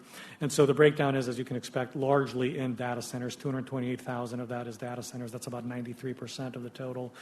There's not a big number in any of the others. Oil and gas, not to get confused, this doesn't mean that this is the Permian forecast. The Permian forecast has already been incorporated into the ERCOT baseload forecast after the work done last year. So this is net new incremental oil and gas on top of what we talked about in last year's forecast. And then a small amount in crypto and in other industrial processes. Jeff did an outstanding job of covering our large load, our large load interconnection process. I'm not going to spend a lot of time on this. I guess I just want to put a little bit into context of how this has evolved. Pre-2022, large loads would work directly with the transmission and distribution service providers in order to plan their interconnection process, and there was no ERCOT-wide kind of coordination that occurred for this. And so as demand grew, there was a risk that the system-wide transmission reliability impacts were not being fully evaluated in this process before. And so in 2022, we introduced an interim process into how to connect large loads. And if you remember, we initiated the Large Flexible Load Task Force back in that time period. And let's look at that name real quick, large flexible loads, because the conversation back then was mostly around crypto mining facilities, was really what was driving a lot of the growth forecast at that time. And so that task force started to take on what was more of a near-term 2-year view on what needed to be changed in order to better evaluate the system-wide needs. It evolved over that 2-3 year period to really incorporate the data centers, the non-crypto data centers that were coming into Texas, and to be responsive to their needs. But initially, it was all around large flexible loads versus traditional data centers or AI data centers. So the multiple pathways that were available through that interim process still led to fragmented studies and no single integrated view of the transmission system as part of the interconnection process itself. And so that led to the introduction of PIGR 115, which was put in place in 2025, just a little over a year ago. And that created a unified process for the large load interconnections, but it was a sequential process. It had a single interconnection study process for all large loads, but the problem was that the high volumes that started to come in led to this restudy doom loop that we are stuck in today and working to get ourselves out of. And so we recognized we needed something that was going to handle the volume that was emerging. As soon as this PIGR became effective, we realized it was already out of date given the nature of how the growth was starting to come to the state of Texas. And so that led to what is now PIGR 145 that Jeff has unpacked pretty clearly. And this is a one-time system-wide batch study process for all loads, regardless of energization timelines. It will look at a period of 5 years into the future and look to effectively identify the transmission needs and the transmission availability for those loads over that 5-year period and be an input into then a future batch study process, which is going to be regular batch studies that have a clear set of entry criteria and that will integrate fully with our current RTP and RPG transmission planning process. Where this all needs to lead to is a clear set of criteria coming into a realistic forecast of projects expected to move forward, studied and evaluated against the transmission system of the next 5 years, identify where incremental investments are needed to serve that, drive that into a transmission planning process that then leads to the transmission approvals, the CCNs, and the individual transmission service providers moving forward with each of those projects based on a fully integrated process. Where all of this connects to resource adequacy, because we had a little bit of this conversation yesterday, is in the underlying assumptions. So the underlying assumptions of that load forecast is the key piece of information that sits in the reliability study analysis as well as in the batch study analysis. as well as the expected generation supply growth that is going to be used to evaluate both. And so those two key assumptions working together with two studies matched together are going to give us a much better picture of what's needed for the ERCOT market in terms of incentivizing a resource mix to meet reliability needs of the future and laying out a roadmap and a plan for a transmission system that can meet all of the needs of the expected growth in the system as well. And that's how those are intended to work together. I'll pause there if there's any further questions on this. Pablo, so is it fair to say, given where we're at and the timing of the batch zero, that where we sit for like the upcoming year in terms of resource adequacy and load forecast is not going to be optimal? I mean, because we've got overlapping processes, but that we would see a much enhanced process by the time we get to the same time next year? Yeah, I think that's a fair way to put it, because we'll have had the benefit at that point of having an adjusted load forecast leveraged with the criteria that will be finalized in the next month or so for batch zero. And we'll have a set of projects that are then going to be studied, which will then give us a picture of what the existing and planned transmission system for the next 5 years can support. So that is going to be a fixed, value in terms of what's available. And then you couple that then with the reliability standard work that's going to happen later this summer, and you'll have a picture of what the potential gaps are in resources specific to meet those same set of assumptions, the same set of load growth assumptions. And so that will help us understand, okay, is the market design going to get us to the resource mix that we need, or we're going to have to make changes to get there? Okay. Thank you. Yeah. So by the time all that comes together next year, we should have then an integrated set of assumptions and inputs that help to make this a much smoother process. Pablo, this is a very good presentation, and I especially appreciate Jeff's work. This slide addresses phases of potential changes for the large load interconnect process. If we were going to draw on top of it the process we are running in the background for large loads in the interconnection process, we're actually still using the pre-2022 process. Is that not correct? We're actually using the PIGR 115 process. PIGR 115 yeah, process. 115 so if process. I'm a large load, am I still moving through the process according to PIGR 115? Yeah, I think the short answer is yes, but for a better, longer answer, let me let Jeff answer. Yeah, that's right. So if you're a large load today, then you are going through the PIGR 115 process. That process will end on July 10th, assuming a draft of PIGR 145, that's what gets adopted. That process will end on July 10th. So I do think that there are TSPs and loads that are looking at that and understand that if they start the process today, they may not be able to finish that. But if you are in the middle of that process, then those loads are trying to complete that process before July 10th so that it sets them up for their position and going into batch zero. Yeah. Okay. Thank you for those questions. There is another operational change that I want to just highlight briefly. If you're familiar, every season that we go through maintenance cycles, the spring maintenance cycle and the fall maintenance cycle, this is when generators and transmission operators take the opportunity under lower load scenarios to be able to do maintenance on their power plants and on the transmission substations and lines.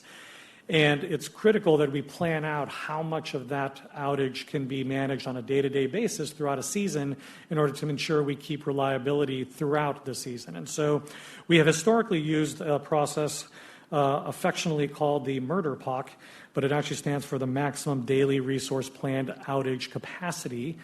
It's a great acronym. And we are replacing that with a new process that is being instituted this season that's called the Resource Planned Outage Limit. And that is what's shown here is the new RPAL process that we've got. The fundamental differences between these two is that the MDR POC process was really more of a static, deterministic approach to looking at the future expectations of capacity for taking outages. And what we wanted to introduce was more of a risk-based, probabilistic analysis that kind of exposes the risk on a daily basis throughout a period so that we can have a better optimization of the outage windows for those that are taking outages. Today, we're not as responsive and flexible to the needs of the generators and the transmission operators because of the deterministic approach we've been using. This is going to give us, I think, a much more rich set of information to analyze risk and use a more probabilistic analysis on the potential risks during the spring season to provide those outage windows. So this is a change this spring that I think is going to help with that important operating process in our seasonal work. And then I'm going to wrap with a couple of quick highlights. First off, we had our Innovation Summit last month. Really, really great turnout. Over 805 attendees this year. More than 560 of them were in person. We had a broad range of panels and sessions. I opened it up with a keynote conversation that Chad moderated between myself and Fintan Sly. Fintan is the CEO of the National Electric System Operator. This is the grid operator for Great Britain. And we had a great conversation about some of the contrasting challenges and opportunities between our respective grids. And from there, we dove into conversations around artificial intelligence, our innovation programs. We talked about our innovation roadmap and where we're headed. We heard from ISO innovations from around the ISO community.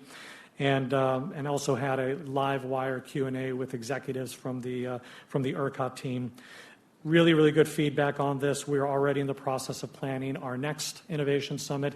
Each one has continued to get better with broader participation and deeper and richer conversations around the opportunities that innovation is going to play in driving success in our industry. And I just want to bring everyone's attention to our latest State of the Grid report. This QR code can be scanned, is available for the digital copy. And, this report highlights really how the overall market and the grid has evolved over the last year. This is the second annual report we've published. We're going to make this an annual occurrence. We have been experiencing the fastest growth among any grid in the United States from 24 to 25. So we've always been a fast-growing grid, but we have really taken off in recent years. It talks about our reliability investments, our innovation focus. It highlights the growth that we're seeing not only on the demand side, but also on the generation side. We saw more than 16,000 megawatts of power added to the ERCOT grid in 2025, a tremendous accomplishment, more than 500 miles of new transmission lines added or upgraded. And so I encourage you to read through this report. It's a brief read, gives you a nice snapshot on really what's been the focus and the progress of the ERCOT grid over the 2025 period. And I want to close with a significant thank you to all of those involved with helping to put together that Innovation Summit. Especially I want to call out Prashant, Bishnu, Venkat, Charlotte Schuster. All of you spent a tremendous amount of time making sure that we had a really well-structured program ready for what was truly a primetime conference type event. And so thank you very much for all the investment of time and work to make that happen. And that concludes my comments, Chair. And if there are any questions, I'm welcome to take any follow-up questions. Okay. Any questions for Pablo? Okay. Great report, Pablo, and congrats on the great Innovation Summit. Thank you, Chair Flores. And thanks to the team for putting that together. All right. We'll move to the next agenda item. Agenda item 13 is a consent agenda, including item 13.1, unopposed revision request recommended by TAC for approval. Chad, please walk us through the budget impacts of the revision request. Okay, Chairman, this is a pretty short consent agenda. 7 revision requests for approval. 2 of them have minor budget impacts, less than $50,000. That's NPR 1323 and LBDRR 55. None of them have a FTE impact. Happy to answer any questions. Any questions for Chad on the consent agenda? Any discussion on the consent agenda? If there's no further discussion, I'll entertain a motion to approve the consent agenda as requested. So moved. Kathleen and Linda, thank you. All in favor? Aye. Any opposed? Any abstentions? The consent agenda is approved. Next is agenda item 14, the update on board priority revision request, NPRR 1309, Dispatchable Reliability Reserve Ancillary Service, and NOGR 282, Large Electronic Load Ride-Through Requirements. Keith Collins, Jeff Bellow, and TAC Chair Caitlin Smith are presenting. Keith, Jeff, and Caitlin, please proceed when ready.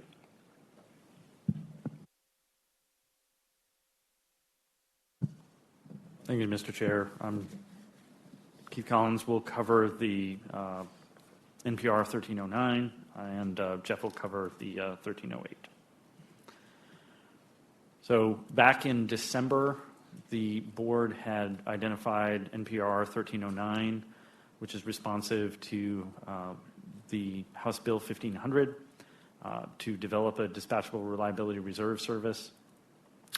We have had several discussions in the stakeholder process. We have held workshops that focused on both NPR 1309 and NPR 1310 in January, February, and March.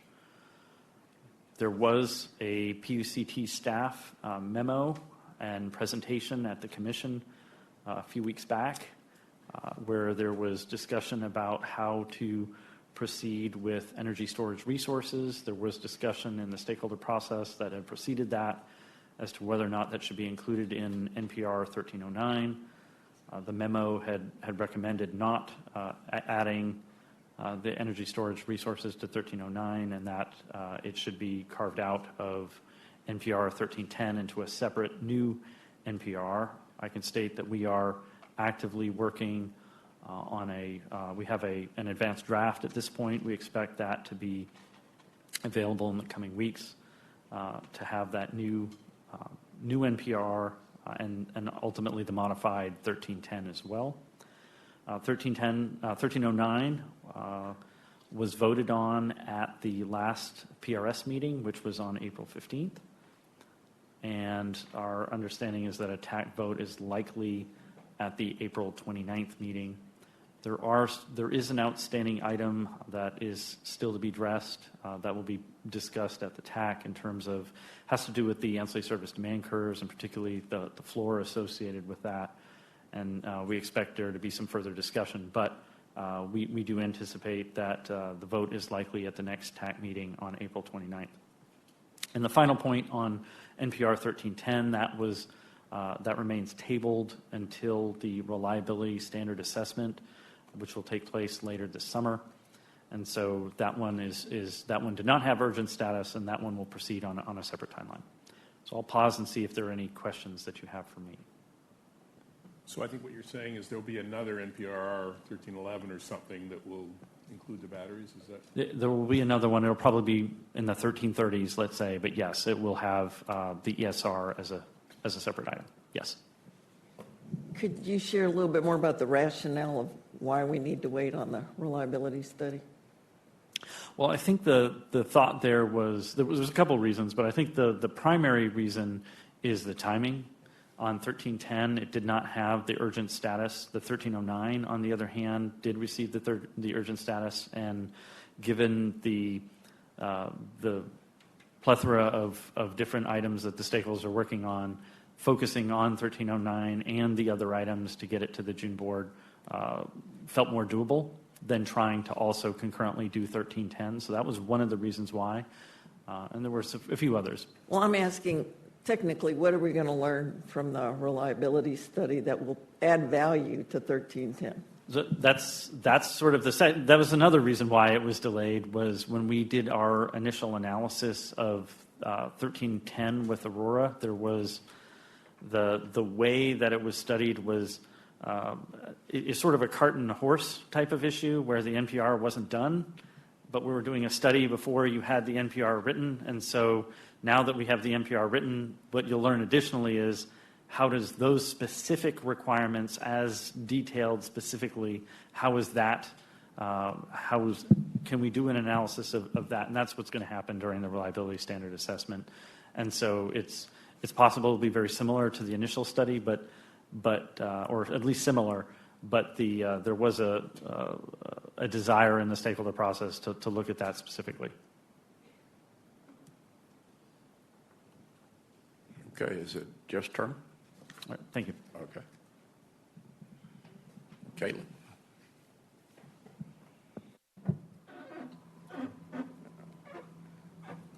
If you don't mind, I was going to weigh in here. Caitlin Smith, Chair of the Technical Advisory Committee. Since this is the first time I'm speaking, I would note at the outset, Martha and I have been planning on how to handle all the priority NPRs and NOGRs, really having discussions since last December. And we didn't want to overwhelm ourselves at the last minute. And that was before we got to the batch load picker. So thank you, Chairman Gleason, for that one. But really, we have scheduled a lot of additional stakeholder workshops. Martha's made a lot of detailed charts. And as we look at the time between now and June, we have a regular April TAC meeting next week. We have a special TAC meeting May 12th. And then we have turned our regular May TAC meeting into a 2-day event. And so we learned this from Keith. You know, we're putting SBP on notice that we can have longer and more fun meetings as well. So that's another thing we are accomplishing. And, you know, usual thank you to Martha Henson, who's the TAC Vice Chair, Blake Holt, the WMS Chair, and Diana Coleman, the PRS Chair, and Ann, who still really likes my phone calls. So on 1309, the PRS has taken a vote on this, and the effect of the urgency was that it doesn't need to go back to PRS for another vote. Typically, it would be 2 votes. And so we do expect to take a vote on it at TAC next Wednesday. At the PRS, there are a lot of discussions on 2 issues that were changed in the joint IMM ERCOT comments ahead of the meeting. Those were, as Keith said, the changing of the price floor and the DRRS ASDC as part of including DRRS in the methodology for disaggregating the AORDC and creating those individual demand curves. And then there had been a change in the comments to the non-spin duration upon implementation of DRRS. PRS essentially didn't accept that edit that changed the non-spin duration, and they did accept the change to the price floor, but there seemed to still be discussion outstanding on the price floor. I believe we will see IMM comments ahead of TAC and maybe comments from other parties. And so I think we will take a vote on this at TAC next week. I think we'll have some substantive discussion, but I expect this to be endorsed at TAC next week. Okay, good. Any questions? Yeah, remind us, the duration question on the non-spin was 4 to 8 hours. Is that what it was? The duration on non-spin is currently 4 hours. We expect that the duration on DRS will be 4 hours. So the thought was that upon implementation of the 4-hour product in DRRS, that we could lower the non-spin duration to 2 hours. That had been the proposal and the IMM and ERCOT comments. Okay. PRS did not accept those, though, so we will, as it stands, it would be 4 hours for non-spin. We do have, 18 months, 2 years until DRS implementation. So what was suggested was that we continue to have those discussions, especially in the ancillary service methodology. And I guess follow-up question. I know that you personally wanted to see the batteries in 1309. Are you okay with this sort of phased approach? I am okay. So on behalf of Jupiter, I'm okay with what I believe the commission directed. So we received commission opinion or direction at an open meeting in the course of that, which I understood to be a separate MPRR so that we could really have robust discussions around state of charge and duration, but to ideally be implemented at the same time frame as DRRS go live. Okay, thank you. Because, we need to get started on implementation, but we do have sort of a long implementation time. And somebody from ERCOT could correct me if I'm wrong, to continue to discuss things like duration, especially changes to other services. And then I guess I could add to the earlier question on 1310. The stakeholder discussion there was largely comments that were opposed to 1310. We did get some comments in support, but the comments that were in support didn't say, we love DRS Plus. They said we need a resource adequacy mechanism, as soon as possible. We don't know if it's this. So with the timing of the reliability standard study being a couple months from now, stakeholders felt that having that information would be helpful to those discussions. Okay, thank you, Caitlin. All right. Any questions for Keith, Jeff, or Caitlin on 1309 and 282? Jeff still needs to do 282. Oh, okay. All right. Jeff. All right, thank you. Good morning. So again, on NPR 1308 and NOGR 282, I briefly mentioned this yesterday in my update, but the background on this is there's this phenomena where when we have system disturbances on the grid, that the large electronic loads, they can trip off. And if you get too many of them tripping off at the same time, then that can create instability on the system. And so we introduced in November the NPRR and the NOGR. The bulk of the requirements are laid out in the NOGR. The 1308 just has the definition, and some late breaking news is that what we were calling a large electronic load, we've actually changed that name to large computational load. And so this presentation, it's still LEL, but you'll see it LCL going forward. And so we've, in December, the board designated these as priority revision requests. Been working through the stakeholder process with these. At the April 2nd ROS meeting, ROS endorsed both the NPRR and the NOGR with 93% approval in both of those. They did have some abstentions in addition to the no votes. And then more late breaking news, PRS voted on the NPRR last week, and they also approved or endorsed the NPRR, and I think it was roughly 93% approval as well. So these are both on track for the June board meeting. I wanted to give a little bit of color around the comments that we've received, and maybe why did we have the abstentions and the no votes. So I think what we heard was that there were a couple of issues. So one is ERCOT's authority to be able to place requirements on customers. So this is putting requirements that the loads themselves, that they are able to ride through these normal voltage disturbances that happen on the grid. Ride through means that they would not trip offline, that they'd stay connected in consuming power. So that the first issue is that ERCOT's ability to put those requirements on the customers. And then I think that the second issue that got a lot of discussion at the subcommittee level was on the exemption date. And so there were suggestions that we move that exemption date forward. However, ERCOT sees a risk to that since that November 14th date. If we were to move that to even April 1st, then we would have an additional 14 gigawatts of loads that would be exempt from these requirements. And that just creates more loads that would potentially be on the system that would exacerbate that risk. And so we don't see that as really tenable. And then through the comment process, several stakeholders had technical comments in which we attempted to address through language changes. So that is all that I have. Again, these are on track for June board consideration. Okay, thank you, Jeff. Caitlin? Or any questions for Jeff? Okay, Caitlin. Same thing. These are on track to be voted at TAC next week. We have this notice for a vote. We will have discussion, but I would be a little bit less surprised if this one isn't ready for a vote at TAC next week than DRRS. I think we will attempt it, but we do have time with those special TAC meetings in May. I think Jeff accurately conveyed these policy points from a stakeholder point of view as well. The date is an outstanding issue. People are discussing. ERCOT's authority to place requirements on end-use consumers is still up for discussion, and then some of the technical issues as well.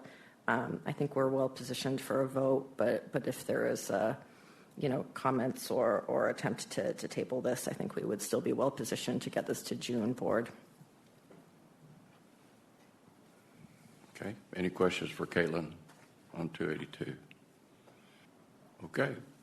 Caitlin, why don't you stay there? You're next. We're going to segue to agenda item 15, the TAC report. And Caitlin is going to make that presentation as ready. All right.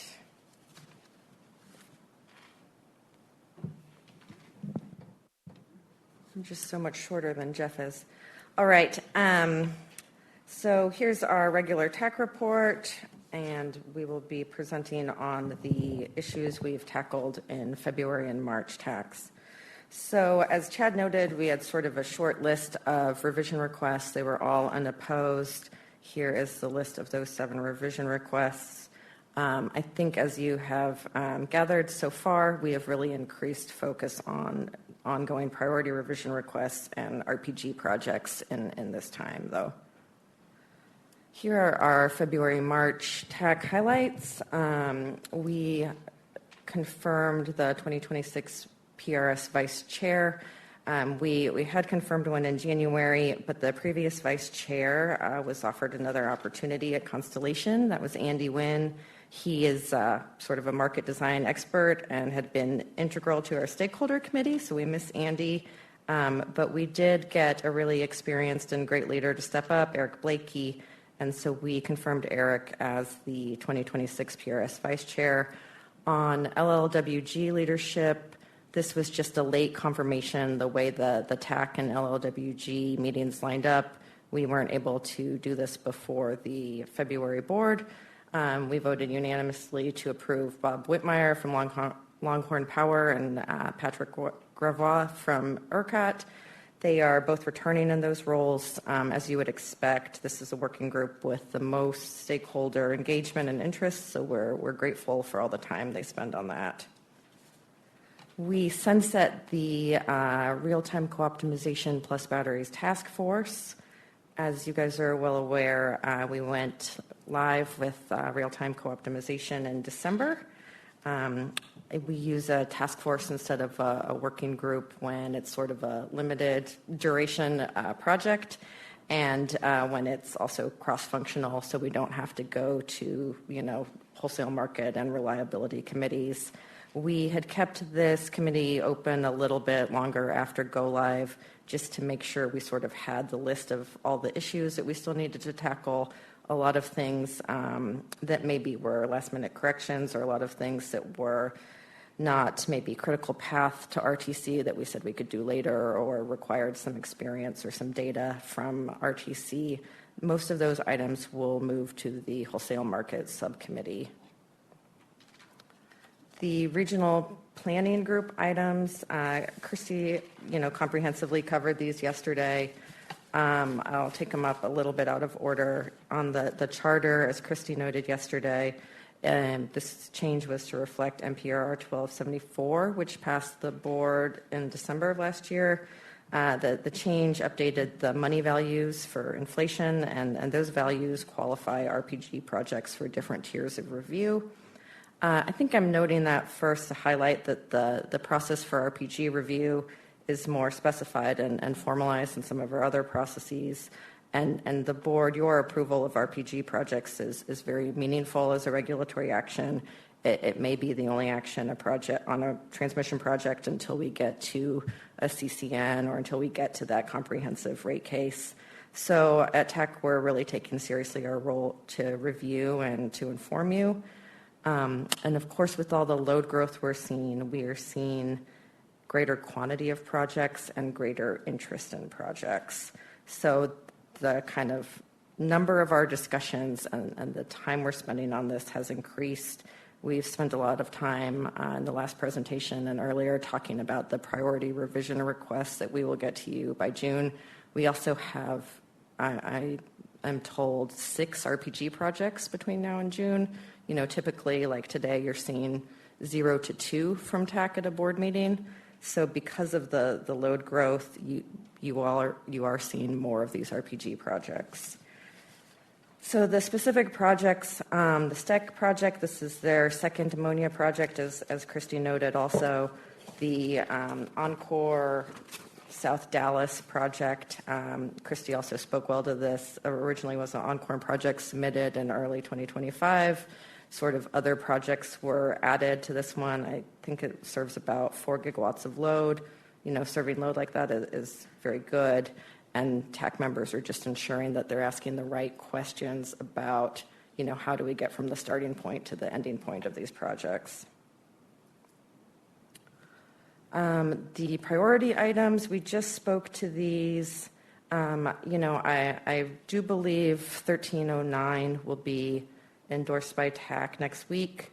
NOGR 283 and 1308, maybe tabled at that meeting, but we will have discussion and I think probably a vote. The batch load project, ERCOT, as you have heard already, has held several batch load workshops. And we have just started considering these revision requests at voting groups as well. The audience is sort of slightly different, right? At the load workshops, we're getting a lot of these load developers who are interested specifically in this. They may have less experience with ERCOT and especially ERCOT stakeholder work. And then at the voting groups, those load developers have kind of limited seating as we all do, right? It's structured so that each segment has a limited amount of voting people. And so there's sort of a transition to get everybody educated to be able to vote. ERCOT did just a phenomenal job at that Ross, really going through the background and everywhere we've been and what the outstanding issues are. So I think we're making really good progress. The target date for voting those out of Ross is May 7th. And then we would have those at the May 12th or May 19th and 20th TAC meetings.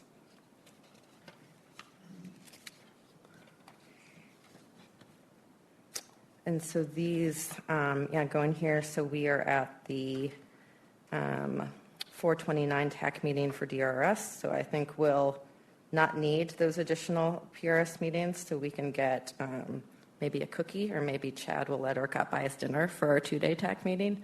And then on the batch process, we are here and we are targeting that Ross meeting on May 7th and then the TAC meetings. So I think we are exactly as planned. Any questions for Caitlin? Okay. Caitlin, anything else for you? I think this is enough, quite enough. Yeah. Okay.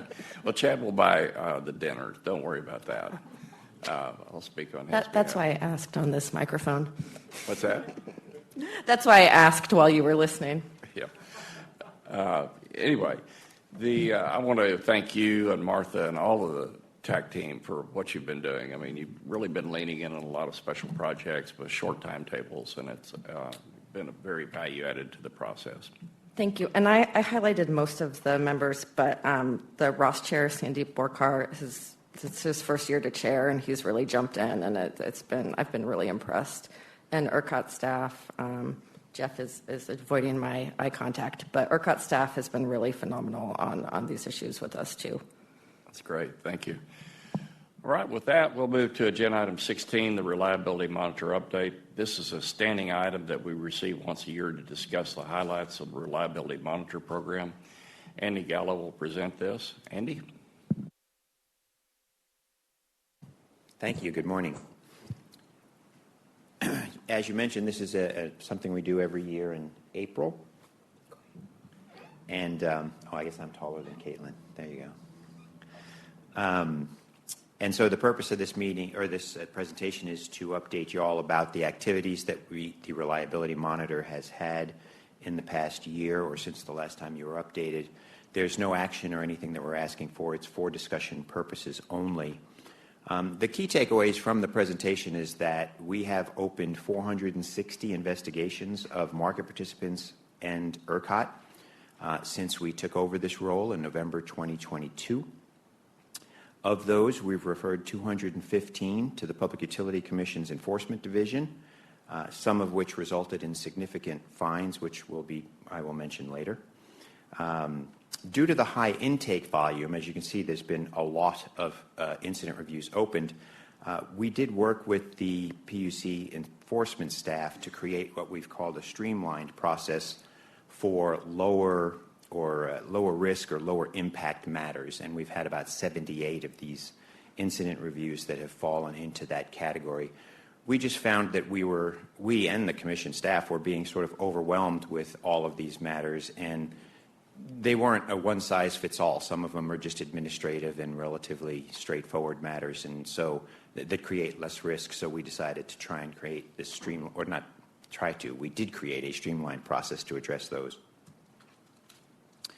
So a little bit of background on the Reliability Monitor and its responsibilities. Under the Texas Administrative Code section that you see there, the Reliability Monitor, under the Commission's direction and supervision, monitors, investigates, audits, and reports to the Commission on reliability-related requirements. So these are basically just the keeping the lights on kind of things. These are not settlement issues or registration issues. This is the keeping the lights on kind of stuff. And we also provide subject matter advice, expertise, analysis, reports, and testimony if needed during enforcement proceedings. In the time that we've been doing this since November 2022, there have been no enforcement hearings or anything that we've been involved in. We have worked quite a bit with enforcement staff on back and forth with questions where they've asked us to maybe supplement some of the information that we've sent. So the bottom line here is that the Reliability Monitor's goal is to support the Enforcement Division over at the Commission on compliance, and that we act independently of ERCOT itself, so ERCOT Inc., if you think of it that way. We have established some procedures for handling these matters as they get brought to our attention. The first step being that we receive some information regarding possible noncompliance. And then the first step that we do is it reliability related, as I was mentioning earlier? Is it a keeping the lights on kind of issue?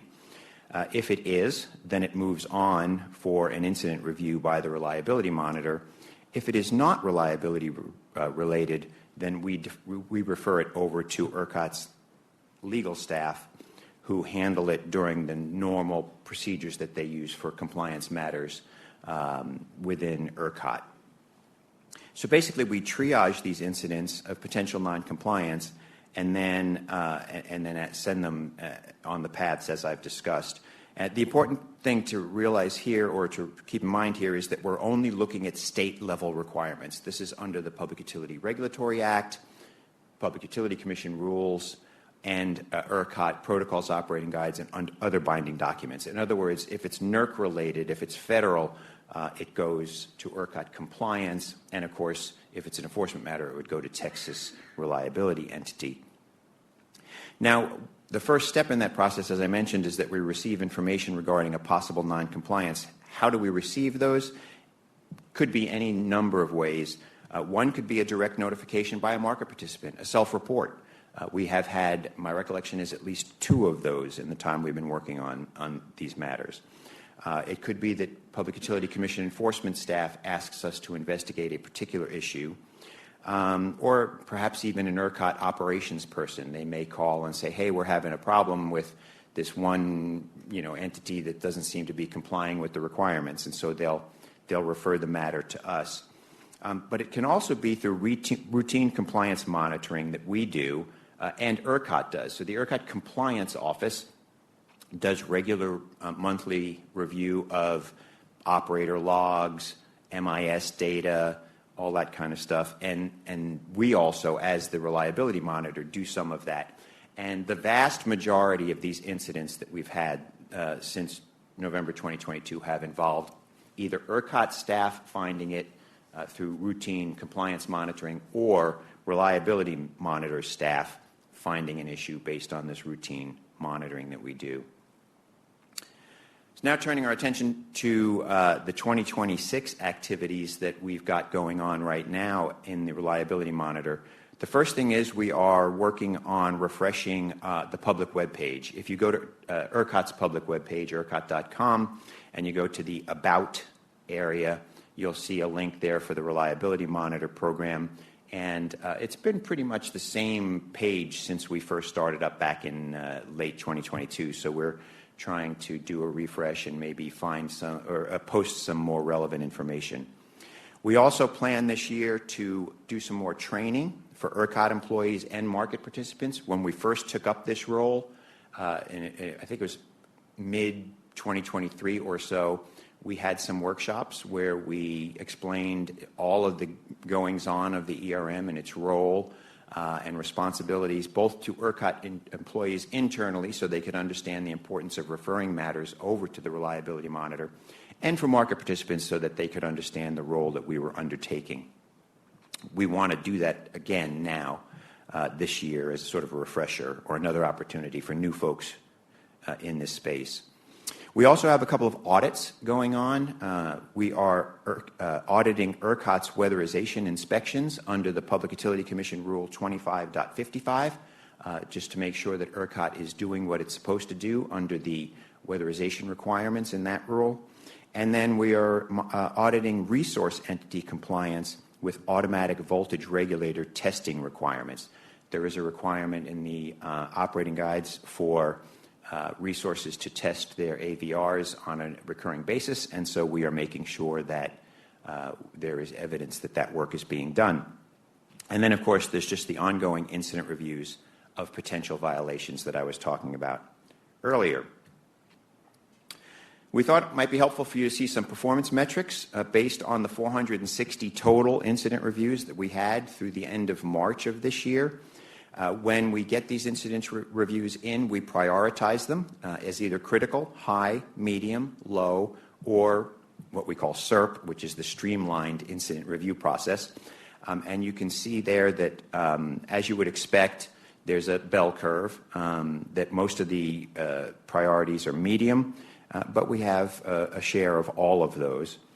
And then for status, on the right-hand side there, you can see that we've got some that were closed. Basically, we did an initial investigation, determined there was no potential violation, and just closed the matter. We have, close to 200 still in progress. Then we have that group that I mentioned have been referred to the Commission. And then there's a little over 50 with the enforcement at the Commission open. And it looks like right about 50 where the enforcement over at the Commission has been completed. So the key takeaway here being that of those 460 incident reviews, we've referred about 215 of them over to the Enforcement Division, and that has yielded approximately $5.2 million in administrative penalties issued by that Commission staff through the enforcement procedure. I have a question. What happens to those penalty dollars? My understanding is they just go into the state's general fund. That's correct. Administrative penalties by law for all state agencies go into the general fund. Thank you. I keep trying to lobby for a bonus for the reliability monitor, but I get a lot of crickets. So, just one more question, please. Yeah. So this graph on the prior page goes from November 22 to March 26. Yeah, this page. The prior one? Yeah. How long does a incident review typically take? What's the timeline for moving through your process? I can't say anything other than it depends. 80-20 rule. Months. I would say it's definitely months. We have worked with Commission staff, the enforcement staff, to prioritize these things, right? So that's why you'll notice, well, I guess you can't really see it in this data. I could show it in data that we keep on our SharePoint site. Most of the ones that go long are the lower impact ones, right? We prioritize. If it's a critical impact one, we try to move, we don't try to, we move it up to the top and we put more attention to that. What we have had is, and we've learned over time since November 2022, we've had to hire more staff. The number was just too much for what we had at the beginning. So we did get sort of a bottleneck, but we are almost fully staffed now. We should be about mid-May, completely staffed both on the compliance side and on the legal side, and hope that they will start moving even faster. Thank you. I hope that helps. Yeah. This was, I thought, probably going to be one of the most interesting slides for market participants and for the board, and that is we put together this list of the most frequent kinds of violations or potential violations that we've uncovered based on those 460 incident reviews. And you can see by far primary frequency response leads the pack.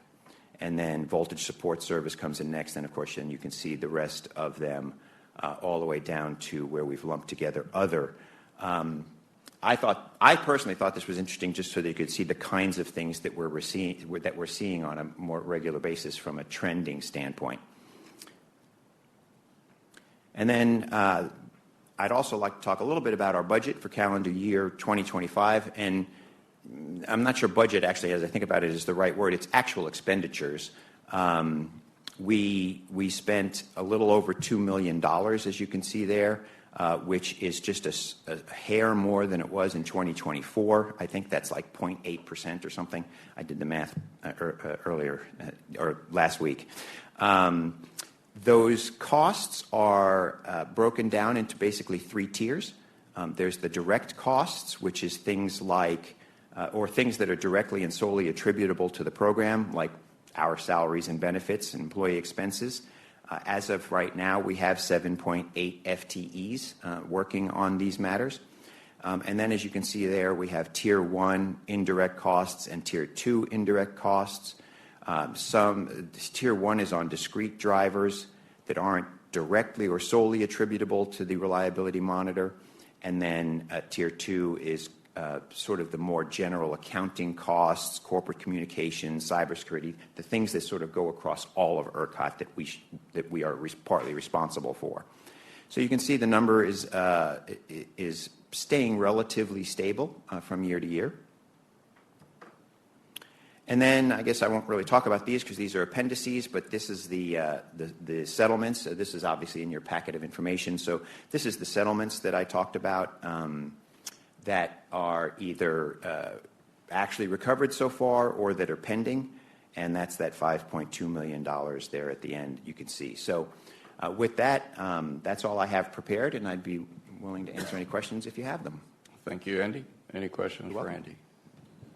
Question, if I could. Do we see repeat violators out of curiosity, and how frequently does that happen, and are the administrative penalties adequate enough in your opinion?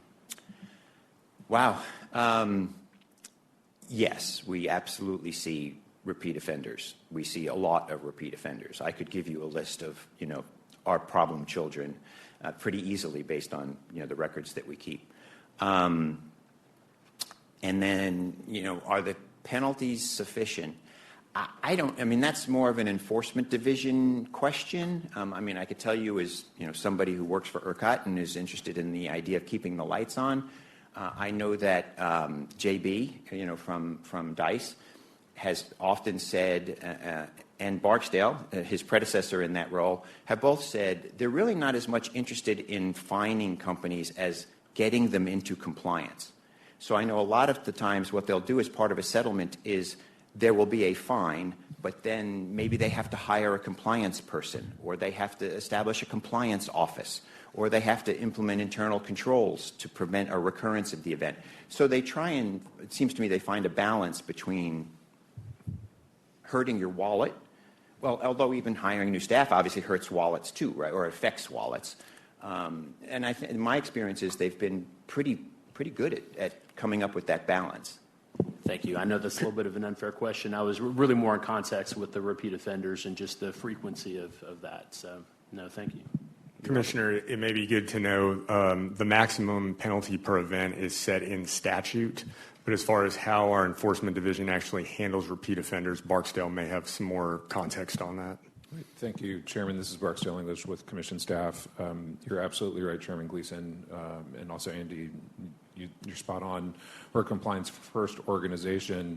Repeat offenders, we'll keep a database of every enforcement action that we take, and so as a new referral comes in, we'll go back and look at the compliance history for that entity.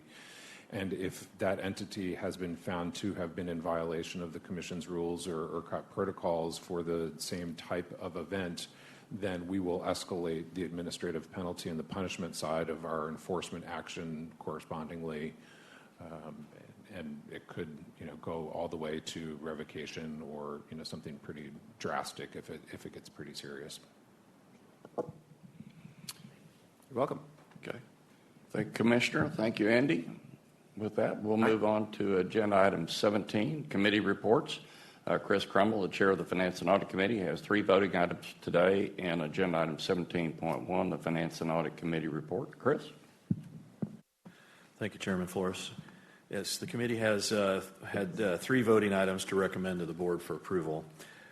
Committee members voted to recommend board acceptance of all 3 sets of ERCOT's 2025 audited financial statements.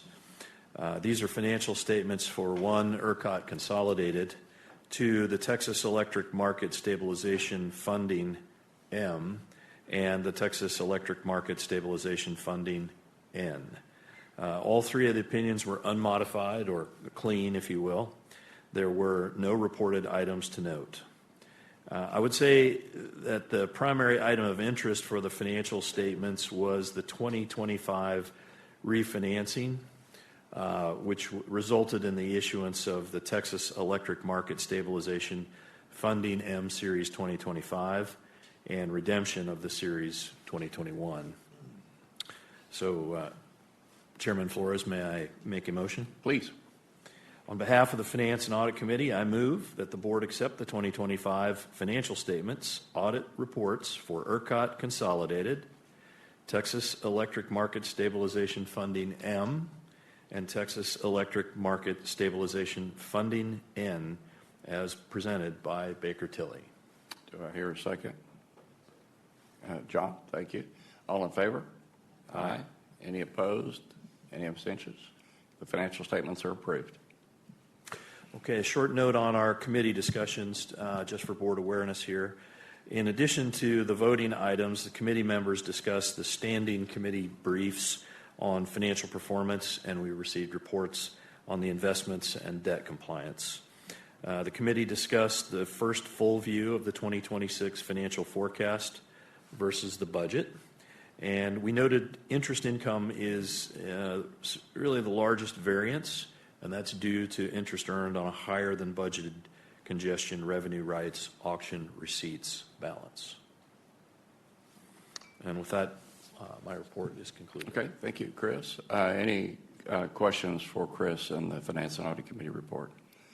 I don't see any, so we're going to move on to agenda item 17.2. Peggy Heeg, Chair of the Human Resources and Governance Committee, has one voting item for us today. Peggy? Thank you, Chair Flores. The Human Resources and Governance Committee had a light agenda yesterday, and as Bill mentioned, we had one voting item that I will get to at the end of my report.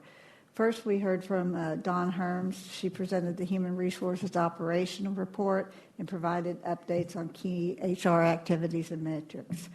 We also received the 3 annual reports updates, the annual status report from the Retirement Plan Committee, the annual status report on health and welfare, and the results of the company's 2025 objectives and key results in the new 2026 OKRs. We also received a report from Brandon Gleason on the bylaws litigation and the status before the Texas business courts, and the bottom line of that is nothing's happened, it's still pending. And then Chad Seeley discussed the board policies and procedures, and this is the one voting item. The committee approved recommending that the board reaffirm the ERCOT board policies and procedures with no changes. And if it's okay with you, I'll make a motion that the board reaffirm the ERCOT's board policy and procedures. Do I see a second? Okay, thank you, Julie. All in favor? Aye. Aye. Any opposed? Any abstentions? Okay, the board policies are reaffirmed. That concludes my report. Okay, thank you, Peggy. Next, John Swainson, the Chair of the Technology and Security Committee, will present agenda item 17.3, the Technology and Security Committee report. John? Thank you, Mr. Chairman. Many of the members of the board were in the first part of this session, so I won't go into a lot of detail. We did have a guest speaker, as we normally do. Dr. Paul Browning came and talked to us about an intriguing idea of using hydrogen as a supplement for existing natural gas power generation solutions, and talked about a plant that is currently in operation in Utah doing that. There are similar conditions in Texas. We have salt domes that could be used for storage. It's not clear that the economics of hydrogen make this a viable solution in the near term, but it's an interesting one to think about, and particularly as we think about firming, perhaps the notion of using salt domes for firming storage for natural gas is one that has some merit worth looking into. Second major topic was the company's strategic plan for AI. As I think you all know, the board had asked the committee to undertake, first of all, put AI formally into its charter, which we did last time, and then this time to start to develop a formal plan for the deployment of AI across ERCOT, and then came forward with a plan to do that. We approved that plan as a committee. It doesn't need to come to the full board. And we are now working on building out the details of that plan. There are half a dozen projects underway, looking at things like building a trusted foundation for the data, making sure that the use of AI is responsible, and making sure it adds value to ERCOT and to the marketplace. And then, as we always do, we had an update on projects. With the completion of RTC plus B, we've now sort of resumed our normal cadence of projects, which is we have roughly 55 to 60 projects underway at any one point in time. And we do now. We have a couple of big ones that I'll highlight for you. One is in the security area. Identity and access management is really the provision of controls as to who can get into the system. We have an identity and access management system today. It's relatively old, and we're in the process of updating it, so we got an update on that. That'll be a multi-year project, at least a couple. We are also looking at the next phase of upgrade for our data centers. You'll recall that we did Data Center Upgrade 5, finished that about a year ago. It's time to start. These things have an economic life of about 5 years. It takes a couple of years to plan them, so we're now in the process of starting the planning for Data Center 6. And we'll be bringing that forward. These are relatively large projects in the order of $100 million. So it's something that requires a fair bit of work. And lastly, I just highlight the fact that we have a website upgrade. The ERCOT.com website upgrade is going on right now. And you'll continue to see some changes to that over the course of the next 3 or 4 months. That concludes my report. Okay, thank you, John. I appreciate your work and the committee's work. The last item before we go into executive session is agenda item 18, other business. Is there any other business any board member would wish to raise? Okay. With that, at this time, the board will adjourn general session and convene an executive session. Following executive session, there are several voting items anticipated that will come back up. So general session will reconvene at the conclusion of the executive session. General session of the ERCOT Board of Directors meeting is now recessed and the webcast will be concluded. Chair Gleason. This meeting of the Public Utility Commission of Texas will stand in recess. Hello, this is Bill Flores, ERCOT Board Chair, and we are reconvening the general session of the ERCOT Board of Directors. I've confirmed that a quorum has been present or in person. Before we move on to business, I'd like to ask PUC Chairman Thomas Gleason if he'd like to reconvene the PUC open meeting. Yes, sir. Thank you, Mr. Chairman. This meeting of the Public Utility Commission of Texas will reconvene at 2:17 p.m. Thank you, Chairman Gleason. We have 2 items to vote on from executive session. First of all, for agenda item 19, I'll entertain a motion for board approval of the personnel matter discussed during executive session under agenda item ES 2.3.2.1. Okay. Thank you. A second? All in favor? Aye. Any opposed? Any abstentions? Next, for agenda items 20 through 22, I'll entertain a motion to approve the selection of Baker Tilly as the independent financial auditor to perform the following for the year ending December 31st, 2026, as discussed in agenda item ES 2.3.1. First, the financial statements, audit, servicer certificate report, and Form 990 review for ERCOT, Inc. 2, the financial statement audit and consolidation procedures for Texas Electric Market Stabilization Funding, M, LLC. And 3, the financial statements audit and consolidation procedures for Texas Electric Market Stabilization Funding, N, LLC. Have a motion on that? Chris, thank you. And a second from Bill. All in favor? Aye. Aye. Any opposed? Any abstentions? Okay, that item is approved. Thank you. This meeting of the ERCOT Board of Directors is now adjourned and the webcast is concluded. Chairman Gleason. This meeting of the Public Utility Commission of Texas is hereby adjourned.